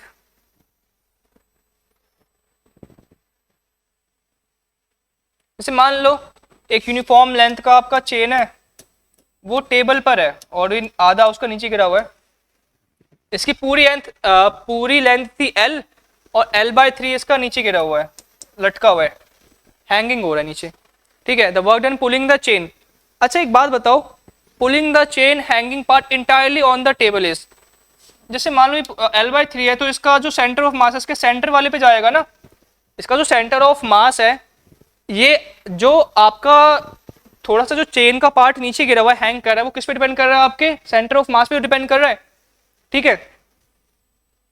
तो मुझे एक बात बताओ इसमें कि बेसिकली आपका इस पूरे चेन का मास था m, जो दूसरा मास बना आपका वो क्या बन जाएगा, आपका m/3 बन जाएगा ना आपका, क्योंकि अगर पूरे वाले का 1/3 पार्ट नीचे गिरा है तो उसका मास भी क्या हो जाएगा, 1/3 से मल्टीप्लाई कर दोगे तो मास क्या बन जाएगा, इसका 1/3 बन जाएगा। अब देखो इसका जो वेट है, पहले वेट क्या था इसका, mg था पूरे चेन का, लेकिन बाद में जो वेट बना वो वेट क्या बना इसका, बेसिकली mg/3, क्योंकि इसका मास क्या करते हैं 3 से डिवाइड करते हैं ना, 3 वाला मास, ठीक है, ये इसका मास बन गया। अब एक बात बताओ आप, ठीक है, ये क्या आपके फोर्स के इक्वल है ना, फोर्स के इक्वल है, तो कितना आपका, अच्छा आपका वर्क डन का फॉर्मूला क्या होता है, वर्क डन का फॉर्मूला क्या होता है, ये फोर्स के तो इक्वल है, वर्क डन का फॉर्मूला क्या होता है आपका, फोर्स इंटू में डिस्प्लेसमेंट, फोर्स क्या था आपका mg/3, और डिस्प्लेस कितना हुआ है, देखो डिस्प्लेसमेंट जो हुई है इसकी L/3 पार्ट डिस्प्लेस हुआ है, लेकिन किसकी वजह से डिस्प्लेस हुआ है, वो डिस्प्लेस हुआ है आपके सेंटर ऑफ मास की वजह से, सेंटर ऑफ मास की वजह से वो नीचे गिरा हुआ है। सेंटर ऑफ मास के लिए हम क्या करेंगे, इसको 1/2 से डिवाइड कर देंगे ना, L/3 को, पहले से L/3 पार्ट नीचे गिरा हुआ था, और उसको अगर हम मल्टीप्लाई कर देंगे हाफ, तभी तो उसका सेंटर ऑफ मास की वजह से नीचे गिरा है। अगर मुझे पुल करना है ना, अगर मुझे इसको पुल करना है, खाली मैं इसके सेंटर ऑफ मास तक पुल कर लूंगा ना, तो अपने आप ही चेन पूरा ऊपर की तरफ आ जाएगा, ठीक है। तो आपका वर्क डन कितना हो जाएगा, mg/L, 3 2 जा 6, 6 3 जा 18, ये हो जाएगा आपका वर्क डन। अगर मुझे इस पूरे चेन को खींचने के लिए वर्क डन करना पड़ेगा तो कितना होगा वो mg/L/18। ये थोड़ा सा डिपेंड कर रहा था आपके किसके, सेंटर ऑफ मास के ऊपर, सेंटर ऑफ मास वाला फॉर्म लगेगा इस पर आपका। क्वेश्चन 17 है, in an elastic collision of two bodies the momentum and energy of each body is conserved. देखो ईच बॉडी का कंजर्व नहीं रहता आपका, ईच बॉडी का कंजर्व नहीं रहता आपके स्पेसिफिक, दोनों आपके इलास्टिक बॉडी में नहीं, आपके पूरे सिस्टम का कंजर्व रहता है। ईच बॉडी का तो चेंज होता है मोमेंटम ना, तो पहला स्टेटमेंट तो क्या आपका इनकरेक्ट है। सेकंड स्टेटमेंट क्या है, internal forces are not involve.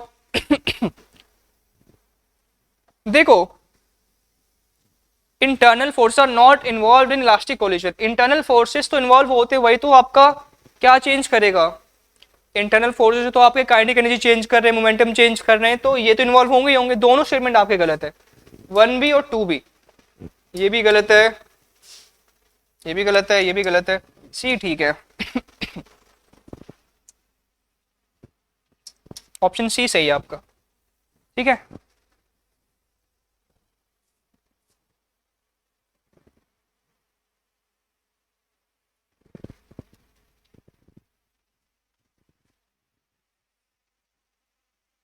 एक कार मूव कर रही है 50 किलोमीटर पर आवर की स्पीड से, can be stop brakes at least 6 metre, brake मार तो 6 मीटर कम से कम वो जाएगा आगे की तरफ।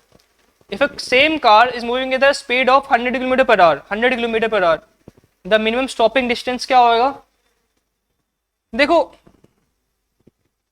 वो डिपेंड करता है आपके 2 स्क्वायर के फैक्टर से, 2 स्क्वायर के फैक्टर से आपका जो ब्रेकिंग डिस्टेंस होता है ना, वो डिपेंड कर, ब्रेकिंग डिस्टेंस जो आपका डिपेंड करता है वो डायरेक्ट प्रोपोर्शनल होता है 2 स्क्वायर के डिस्टेंस से। इनिशियली वाला कितना था 6, और अगर मैं 2 स्क्वायर मतलब क्या हो गया 4, तो वैसे 24 मीटर होगा। ये आपका एक नॉर्मल फॉर्मूला है, लेकिन अगर आपको इसको सॉल्व करना है तो आप क्या करोगे, v square equal to U square plus में 2as, ठीक है। आपकी जो फाइनल वेलोसिटी थी, फाइनल वेलोसिटी कितनी थी आपकी, रेस्ट पे आ गया ना, मिनिमम स्टॉपिंग डिस्टेंस, तो v क्या हो जाएगा आपका 0, v क्या हो जाएगा आपका 0, u स्क्वायर क्या हो जाएगा आपका, u स्क्वायर क्या हो जाएगा आपका 2as हो जाएगा ना, ठीक है, u स्क्वायर प्लस में 2as। अब एक बात बताओ, इसको जब आप सॉल्व करोगे आपको क्या निकालना, डिस्प्लेसमेंट निकालना है ना, डिस्प्लेसमेंट, डिस्प्लेसमेंट क्या हो जाएगा आपका, अगर मुझे खाली डिस्प्लेसमेंट निकालना है तो क्या हो जाएगा आपका u square by 2a, displacement क्या हो जाएगा आपका u स्क्वायर बाय 2a, इधर से इधर चला गया u स्क्वायर बाय 2a। तो आपको मालूम है, आपको इतना मालूम चल गया कि डिस्प्लेसमेंट जो है ना, डिस्प्लेसमेंट किसके डायरेक्टली प्रोपोर्शनल है, वो प्रोपोर्शनल, देखो वो प्रोपोर्शनल है आपके वेलोसिटी के स्क्वायर से, वेलोसिटी के स्क्वायर से, ठीक है। अगर मैं मतलब इसका ये मालूम चल गया डिस्प्लेसमेंट किस पर प्रोपोर्शनल हो रहा है, वेलोसिटी के स्क्वायर। अगर वेलोसिटी का स्क्वायर बढ़ेगा डिस्प्लेसमेंट भी ज्यादा होगा, कि ज्यादा स्पीड होगा तो ज्यादा डिस्प्लेस होगा वो ब्रेक मारने के टाइम। तो हम क्या मान लो, S2 मान लो displacement of second part, S1 मान लो displacement of second first part. Second part पे इसकी स्पीड कितनी थी 100, इसका स्क्वायर अपॉन में फर्स्ट पे कितनी थी आपका 50, इन दोनों का होल स्क्वायर मान लो, इन दोनों का होल स्क्वायर मान लो। 50 1 जा 2 जा, S2 अपॉन S1 क्या है आपके 2 का स्क्वायर आए ना, मतलब S2 अपॉन S1 क्या हो गया आपका 4। आपको मालूम है S2 क्या हो गया आपका 4S1। तो पहला डिस्प्लेसमेंट कितना था उसका, पहला डिस्प्लेसमेंट था 6 मीटर, बाद में डिस्प्लेसमेंट कितना हो गया आपका 4 इंटू 6 मतलब 24 मीटर। देखो इधर भी 24 आया, इधर भी 24 आया, तो इसका ऑप्शन क्या आएगा आपका 24 ही आएगा। देखो नेक्स्ट क्वेश्चन है, a wind powered generator converts wind energy into electrical energy, assume that generator converts a fixed fraction. देखो आपको मालूम है एक विंड जो आपके ब्लेड को घुमाएगा और एक विंड जो कि आपका काइनेटिक एनर्जी बनाएगा। एक विंड जो कि आपके ब्लेड को हिट करेगा और एक विंड आएगा आपका जो कि वेलोसिटी बनाएगा। तो एक जो ब्लेड को हिट कर रहा है और एक जो कि आपका मूविंग एयर है, इन दोनों का प्रोडक्ट क्या होगा आपका v क्यूब। तो इसमें जो आपका पावर आउटपुट होगा किसके प्रोपोर्शनल होगा आपके वेलोसिटी के क्यूब से। वेलोसिटी के क्यूब से क्यों, क्योंकि एक जो वेलोसिटी होगी आपकी एयर की वो आपके ब्लेड को घुमाएगा, जो विंड होता है ना, ठीक है, विंड पावर जनरेटर जो होता है विंड को किसको ब्लेड को घुमाएगा, और दूसरा जो v क्यूब है वो क्या आएगा, वो मूविंग एयर आएगा ताकि आपकी वो और ज्यादा घूमता रहे, तो v क्यूब की उसके साथ घूमेगा। आपका 19 का क्या होगा आपका सी।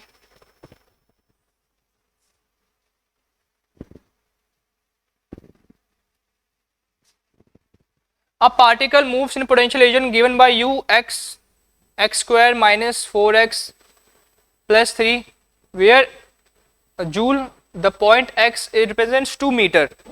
क्या रिप्रेजेंट कर रहा है आपका 2 मीटर रिप्रेजेंट कर रहा है। तो इसका क्या होगा, देखो बेसिकली अब पार्टिकल अगर आपका पोटेंशियल रीजन में घूम रहा है जिसका क्या एक्स स्क्वायर माइनस, ठीक है, अगर यहाँ पर आप सारी वैल्यूज पुट कर दोगे तो क्या बन जाएगा आपका ये 4 जो 8 माइनस 3 प्लस 3। तो देखो इसका मतलब क्या है कि आपका जो ये बनेगा ना, ये बनेगा कैसे आपका एक्स एक्सिस के ना,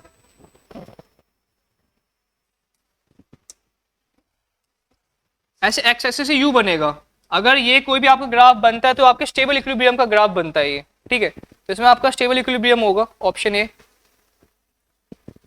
21st क्वेश्चन क्या है, if the radius of the earth were to shrink by 1% with mass remaining same.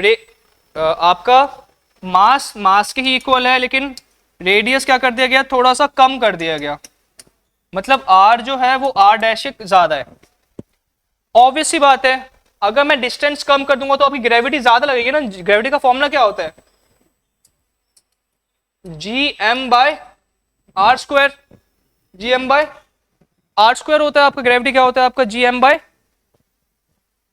Are square होता है ना आपका, ठीक है।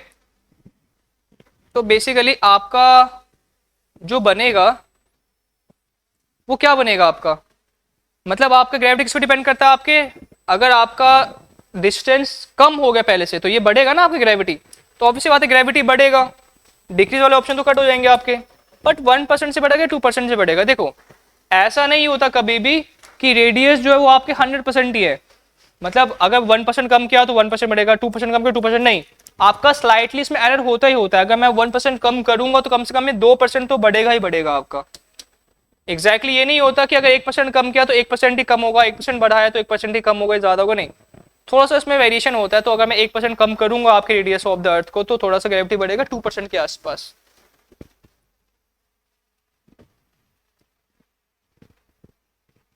A body is rotated upward with the velocity of surface of earth, a velocity equals to half of escape velocity, the maximum height attained by the body, r क्या आपका ये,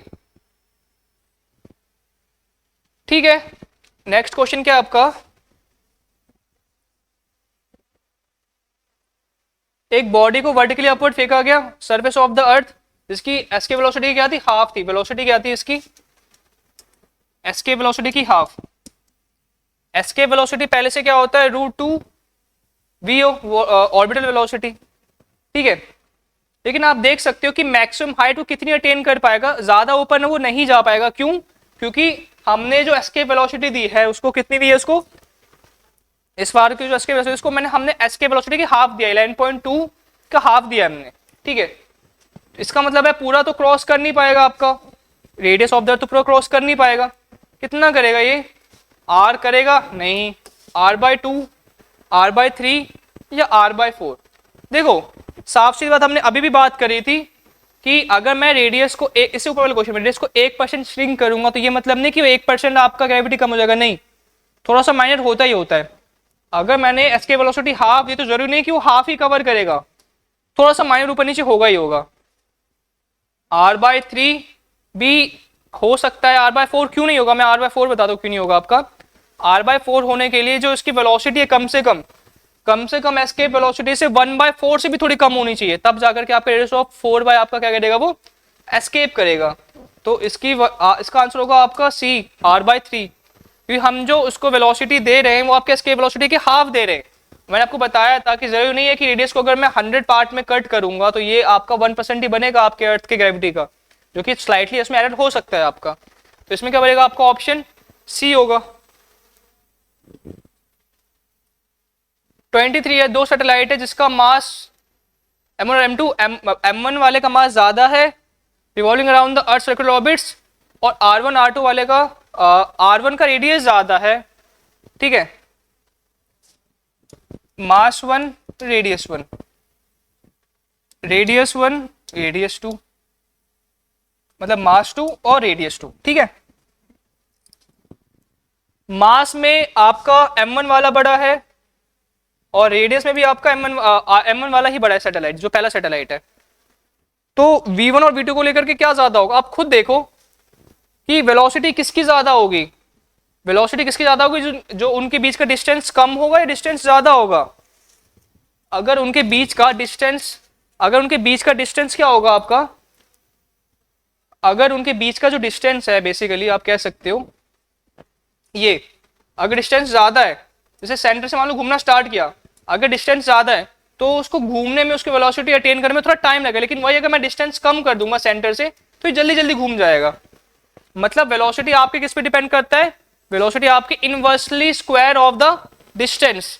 मतलब अगर आपका डिस्टेंस कम है, अगर उसका रेडियस कम है तो ऑब्वियसली ज्यादा वेलोसिटी अटेन करेगा। तो V2 जो होगा वो ज्यादा बड़ा होगा V1 से, क्योंकि इसका जो डिस्टेंस है, रेडियस है, वो ज्यादा है। रेडियस जो है वो कम है। अगर कम रेडियस है तो वो ज्यादा वेलोसिटी अटेन करेगा ही करेगा, ऑब्वियस सी बात है। डिपेंड करता है आपकी वेलोसिटी किसके ऊपर, रेडियस ऑफ द ऑर्बिट के, ठीक है। अगर देखो ना, सेकंड वाला जो है वो छोटा ऑर्बिट फॉलो करेगा क्योंकि उसका रेडियस भी कम है, और फर्स्ट वाला है वो बड़ा ऑर्बिट फॉलो करेगा क्योंकि उसका रेडियस ज्यादा है। तो स्पीड किसकी ज्यादा होगी, आपके सेकंड वाले की, ऑप्शन बी, ठीक है।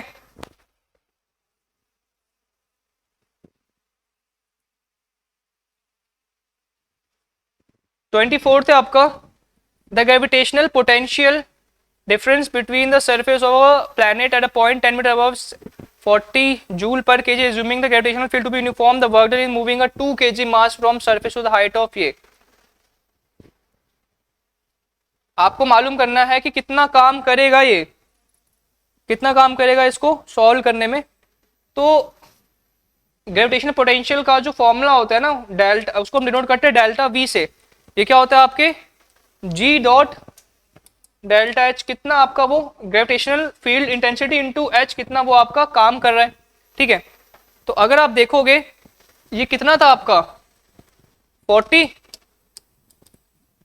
ग्रेविटेशनल फील्ड इंटेंसिटी कुछ दे रखी है क्या आपको, ग्रेविटेशनल फील्ड आपको क्या दे रखा है, यूनिफॉर्म दे रखा है। जी आपको क्या दे रखा है, यूनिफॉर्म दे रखा है।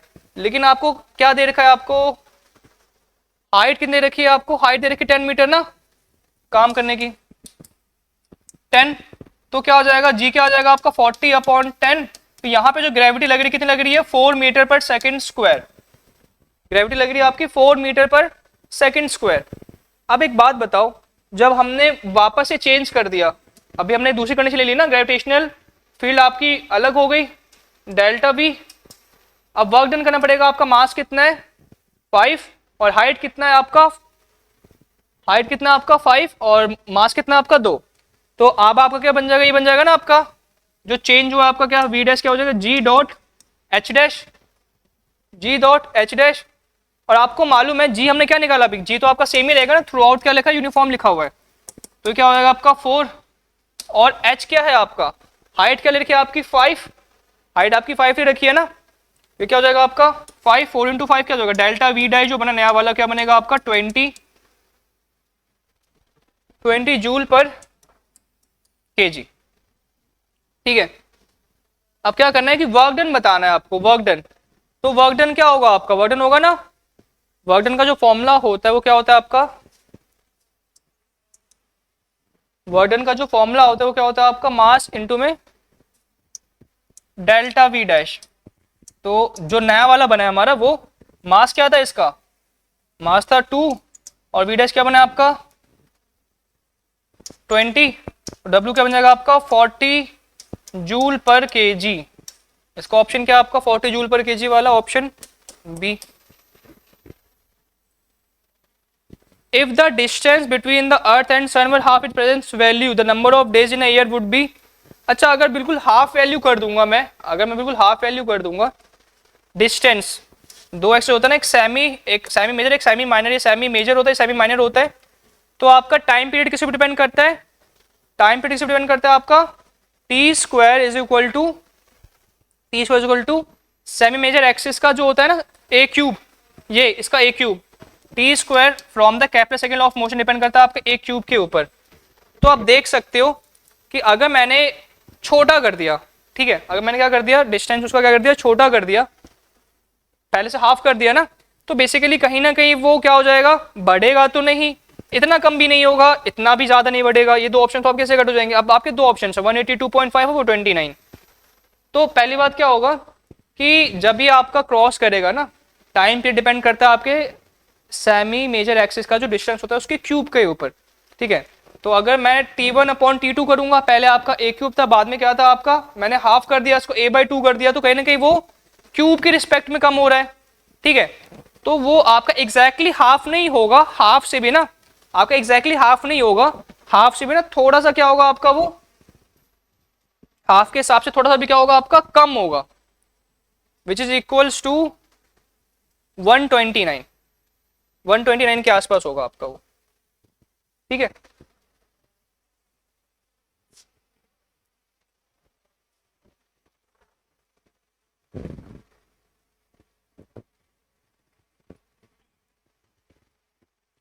एस्केप वेलोसिटी जो होती है अर्थ पे 11.2 kilometre, if the mass of the earth increases twice its present और रेडियस क्या हो गया आपका हाफ हो गया, एस्केप वेलोसिटी क्या बन जाएगी आपकी, ऑब्वियस सी बात है। देखो एस्केप वेलोसिटी जो होता है उसका फॉर्मूला क्या होता है 2gm/में आर, 2gm/में आर। अब क्या कर दिया मैंने मास डबल कर दिया, देखो मास डबल कर दिया और रेडियस भी क्या कर दिया हाफ कर दिया, तो क्या बन जाएगा ये ऊपर 2gm/r तो रहने दो, ये ऊपर चला जाएगा, ऊपर 2 था तो 4 बन जाएगा ना, ये इसमें से आपका क्या हो जाएगा एक 2 बाहर निकल जाएगा और ये क्या बन गया आपका 2gm/r, तो वही बन गया ना आपको वेलोसिटी क्या एस्केप वेलोसिटी। तो इसकी वैल्यू क्या आ जाएगी 2 इंटू में वी, इसका डबल हो जाएगा ना, वी की वैल्यू क्या आपकी 11.2, 2 इंटू में 11.2 क्या आ जाएगा आपका 22.4 which is equals to option B,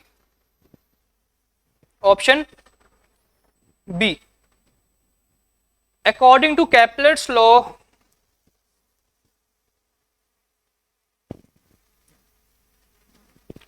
according to Kepler's law, the radius to the planet from the sun sweeps out equal areas in equal interval of time, the law of conservation। देखो आपका था ना, जैसे मान लो ये सन यहाँ पे इस वाले एक्सिस पर है, फोकाई पे मतलब, और जितना आपका यहाँ पर जा रहा है उतना आपका इतना भी तो एरिया स्वीप कर रहा है ना, ये तो कहता है कि इक्वल एरिया स्वीप करता है आपका इक्वल इंटरवल, मतलब इक्वल एरिया स्वीप करता है ना आपका इधर और इधर। तो इसमें किसका कंजर्वेशन हो रहा है आपका, इधर भी उतना कंजर्व हो रहा है इधर भी उतना कंजर्व हो रहा है, तो आपके एंगल का कंजर्वेशन हो रहा है ना यहाँ पे।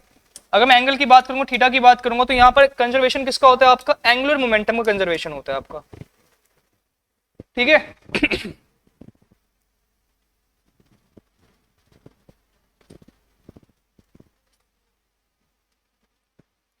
The acceleration due to gravity at height 1 kilometre above the, जैसे मान लो अबव द हाइट क्या थी इसकी 1 किलोमीटर हाइट, और इसकी डेप्थ कितनी है same as depth below d. इन दोनों पे ना सेम जगह ग्रेविटी, दोनों की सेम ग्रेविटी, इसकी भी इसकी ग्रेविटी सेम है, देन डी की वैल्यू निकालनी है हमें। ये बहुत इंटरेस्टिंग क्वेश्चन है। देखो आपको मालूम है जी H at distance from the surface of the अर्थ क्या होता है, जी क्या, तो 1 माइनस में 2h बाय आर, ये फॉर्मूला होता है आपको मालूम है, 1 माइनस में 2h बाय आर। और आपका जी डी क्या होता है, below the depth of the surface, G minus में 1 बाय डी माइनस आर, ये आपका होता है। ये दोनों सेम है, बोला गया ना 1 किलोमीटर अबव, दोनों सेम है आपका, जितना डेप्थ में है आपका, तो इन दोनों को हम इक्वल रख सकते हैं। दोनों को अगर आप इक्वल रखोगे तो क्या आएगा, G 1 minus 2h by R is equal to G 1 minus D by R, G से जी कट गया आपका, ठीक है। ये क्या हो जाएगा आपका, अगर आप एलसीएम लोगे r minus 2h by are, ये क्या हो जाएगा r minus D by R, LCM लेने के बाद r से r कट गया, ठीक है। r minus 2h is equal to r minus D, r से r कट गया, क्या बचा आपका, माइनस से माइनस कट गया, बचा क्या आपका d is equal to 2h, d आ गया आपके 2h के इक्वल। आपको मालूम है h की वैल्यू क्या दे रखी थी आपकी 1 किलोमीटर, तो अगर मैं h की जगह पे 1 पुट कर दूंगा तो डेप्थ की वैल्यू क्या आ जाएगी आपकी 2 किलोमीटर ना, 2 इंटू 1 2, तो डेप्थ की वैल्यू क्या आ जाएगी आपकी 2 kilometre, easy.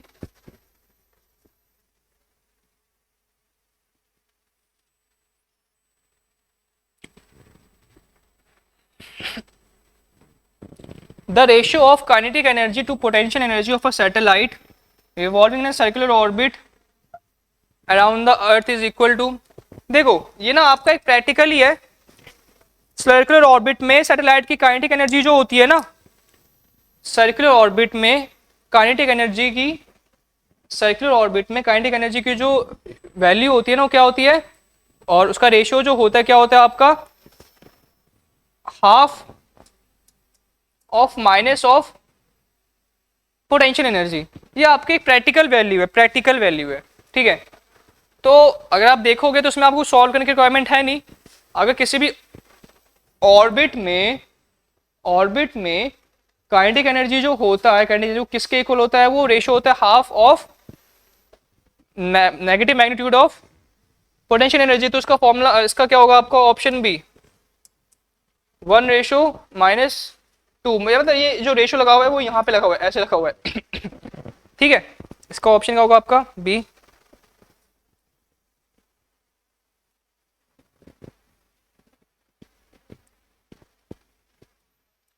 Consider the following statement about geostationary. देखो जियो स्टेशनरी सैटेलाइट जो होती है ना, इसकी स्पीड भी क्या होती है, वो पूरा इसका जो टाइम पीरियड होता है, इसका टाइम पीरियड भी ना 24 घंटा होता है। जैसे जैसे आपका अर्थ घूमता है वैसे वैसे आपका सैटेलाइट भी घूमता है। इसका मतलब इसको भी आपका रिवॉल्व करने के लिए 24 घंटे लगते हैं। तो हमें लगता है हमारे अर्थ की रिवॉल्विंग स्पीड और इसकी रिवॉल्विंग स्पीड सेम होती है, तो हमें लगता है कि किस पे होता है, आपके रेस्ट पे होता है, लेकिन रेस्ट पे आपका नहीं होता है, आपका रेस्ट पे, ठीक है। तो कहीं ना कहीं हाँ, इसका भी टाइम पीरियड क्या होता है आपका 24, which is correct sorry. It revolves in equatorial plane, हाँ ये आपके इक्वेटोरियल प्लेन में ही रिवॉल्व करता है। आपके एक अगर हर पॉइंट पे टेंजेंशियली बाहर जाएगा तो इक्वेटोरियल प्लेन पे ही आपका रिवॉल्व करेगा, तो कहीं ना कहीं ये भी ठीक है।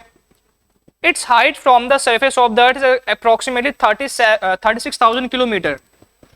हाँ इसकी जो हाइट होती है ना वो आपका एक कह सकते हो कॉन्स्टेंट हाइट होती है, 36,000 किलोमीटर की हाइट होती है, जो कि कॉन्स्टेंट होती है आपकी, कॉन्स्टेंट। तो हाँ आपका थर्ड भी क्या है, सही है। पहला भी ठीक है, दूसरा भी ठीक है, तीसरा भी ठीक है। तो आपका क्या जाएगा, आपका ऑप्शन डी। आपका क्या जाएगा, ऑप्शन डी अगर आप देखोगे तो इस कंडीशन में क्या बना आपका, पहला दूसरा तीसरा तीनों ठीक है, तो आपका क्या होगा, ऑप्शन डी। तो ये आपका आज का लास्ट क्वेश्चन था। तो इसमें आपने ये देखा कि हमने बहुत सारे वैरायटीज ऑफ क्वेश्चंस करे। इसमें आपने देखा कि भाई इतने ज्यादा टाइप्स के क्वेश्चंस आपसे पूछे जा सकते, कितने ज्यादा कॉन्सेप्चुअल थे। हमने डायरेक्ट क्वेश्चंस करे इसमें, हमने न्यूमेरिकल्स करे इसमें, हमने कॉन्सेप्चुअल क्वेश्चंस करे, हमने स्टेटमेंट बेस्ड वाइज क्वेश्चन करे इसमें, तो आपने ये देखा कि न्यूमेरिकल्स में आपका कितना कॉन्सेप्ट लग सकता है। मतलब आपको इधर से उधर रिलेशन मैच करना है, आपको इधर से उधर फॉर्मूले मैच करना है, आपको इधर से उधर यूनिट मैच करना है, तभी जाकर के आप न्यूमेरिकल सॉल्व कर पाओगे, वरना आप न्यूमेरिकल सॉल्व नहीं कर पाओगे। इसके लिए पहले आपको फॉर्मूले मालूम होने चाहिए। अगर आपको फॉर्मूलेज मालूम है तब आप सॉल्व कर सकते हो, नहीं मालूम है तो आप नहीं कर पाओगे। न्यूमेरिकल करना जरूरी है क्योंकि उसके साथ साथ आपका न्यूमेरिकल भी क्लियर होता है, उसके साथ साथ आपका कॉन्सेप्ट भी क्लियर होता है, थ्योरी भी क्लियर होती है। अब आपका स्टेटमेंट बेस्ड क्वेश्चन इसीलिए करना जरूरी है क्योंकि आपके एक ही क्वेश्चन में 3 बात बोल दी इसने, पहला ये, दूसरा ये, तीसरा ये। हर स्टेटमेंट में लगभग यही बोलता है, अगर 4 में तो 4 बात बोलेगा। तो आपको स्टेटमेंट बेस्ड इसीलिए करना चाहिए ताकि आपको एक सिंगल क्वेश्चन से ज्यादा इंफॉर्मेशन मिले। हाँ, स्टेटमेंट बेस्ड वाले थोड़े डिफिकल्ट होते जरूर है, लेकिन आपको एक सिंगल क्वेश्चन से आपको 3 या 4 पॉइंट्स मालूम चल जाएंगे, तो वो आपको करना ही चाहिए। हाँ, आपको डायरेक्ट क्वेश्चंस भी करने चाहिए, कुछ कुछ क्वेश्चन डायरेक्ट भी होते हैं। कुछ कुछ बच्चों को ना अगर बहुत ज्यादा हार्ड क्वेश्चन दे दोगे ना, अगर वो हार्ड क्वेश्चन, जैसे मैं ही बता रहा हूँ कि अगर मैं रेगुलर हार्ड क्वेश्चन अटेम्प्ट कर रहा हूँ, ठीक है, लेकिन उसके बाद कोई डायरेक्ट क्वेश्चन मिल जाएगा तो मैं उस पर भी अपने दिमाग बहुत ज्यादा एक्स्ट्रा चलाऊंगा, जो कि वो भी गलत हो जाएगा। तो उसके साथ साथ हमें क्या करना है, उसके साथ साथ हमें आपके डायरेक्ट क्वेश्चंस भी सॉल्व करने हैं जो कि आपके इंपॉर्टेंट होते हैं। तो इस क्वेश्चन में, इस आपके टेस्ट पेपर में आपने देखा कि हमारे न्यूमेरिकल्स ज्यादा थे, आपके स्टेटमेंट बेस्ड क्वेश्चंस भी थे, आपके डायरेक्ट क्वेश्चंस भी थे, आपके थ्योरेटिकल क्वेश्चंस भी थे। तो हमें सारे क्वेश्चंस मिला जुला करके करने, हमें कोई भी क्वेश्चन छोड़ना नहीं है कि हमें डाउट है तो ये क्वेश्चन छोड़ना नहीं। अगर आप कुछ भी छोड़ोगे तो कहीं ना कहीं आपका अभी लॉस नहीं होगा, वो आपके एग्जाम में जाकर के लॉस होगा। तो हमें कोई भी क्वेश्चन छोड़ना नहीं है, हमें सारे के सारे क्वेश्चन अटेम्प्ट करने। हमने जैसे कि आज क्वेश्चन करे थे, इसमें काइनेमेटिक्स के, मोशन के क्वेश्चन ज्यादा थे, फोर्स का, वर्क का, एनर्जी का क्वेश्चन ज्यादा था, ग्रेविटेशन के क्वेश्चन ज्यादा थे। तो मेनली आपके इन्हीं तीनों का ना वेटेज ज्यादा होता है आपके फिजिक्स के क्वेश्चंस का, ठीक है। तो आप इन सब के क्वेश्चन तो कम से कम आप करो ही करो। तो होप आपको आज का क्लास से समझ में आया होगा। मिलते हैं हम अपनी नेक्स्ट क्लासेस में और एक्स्ट्रा क्वेश्चंस के साथ और एक्स्ट्रा चीज़ों के साथ। तो ये सारे क्वेश्चन जो आपने अटेम्प्ट करे, आप इनको एक बार और से देख लेना, ठीक है। मिलते हैं हम अपनी नेक्स्ट क्लास में। जय हिंद।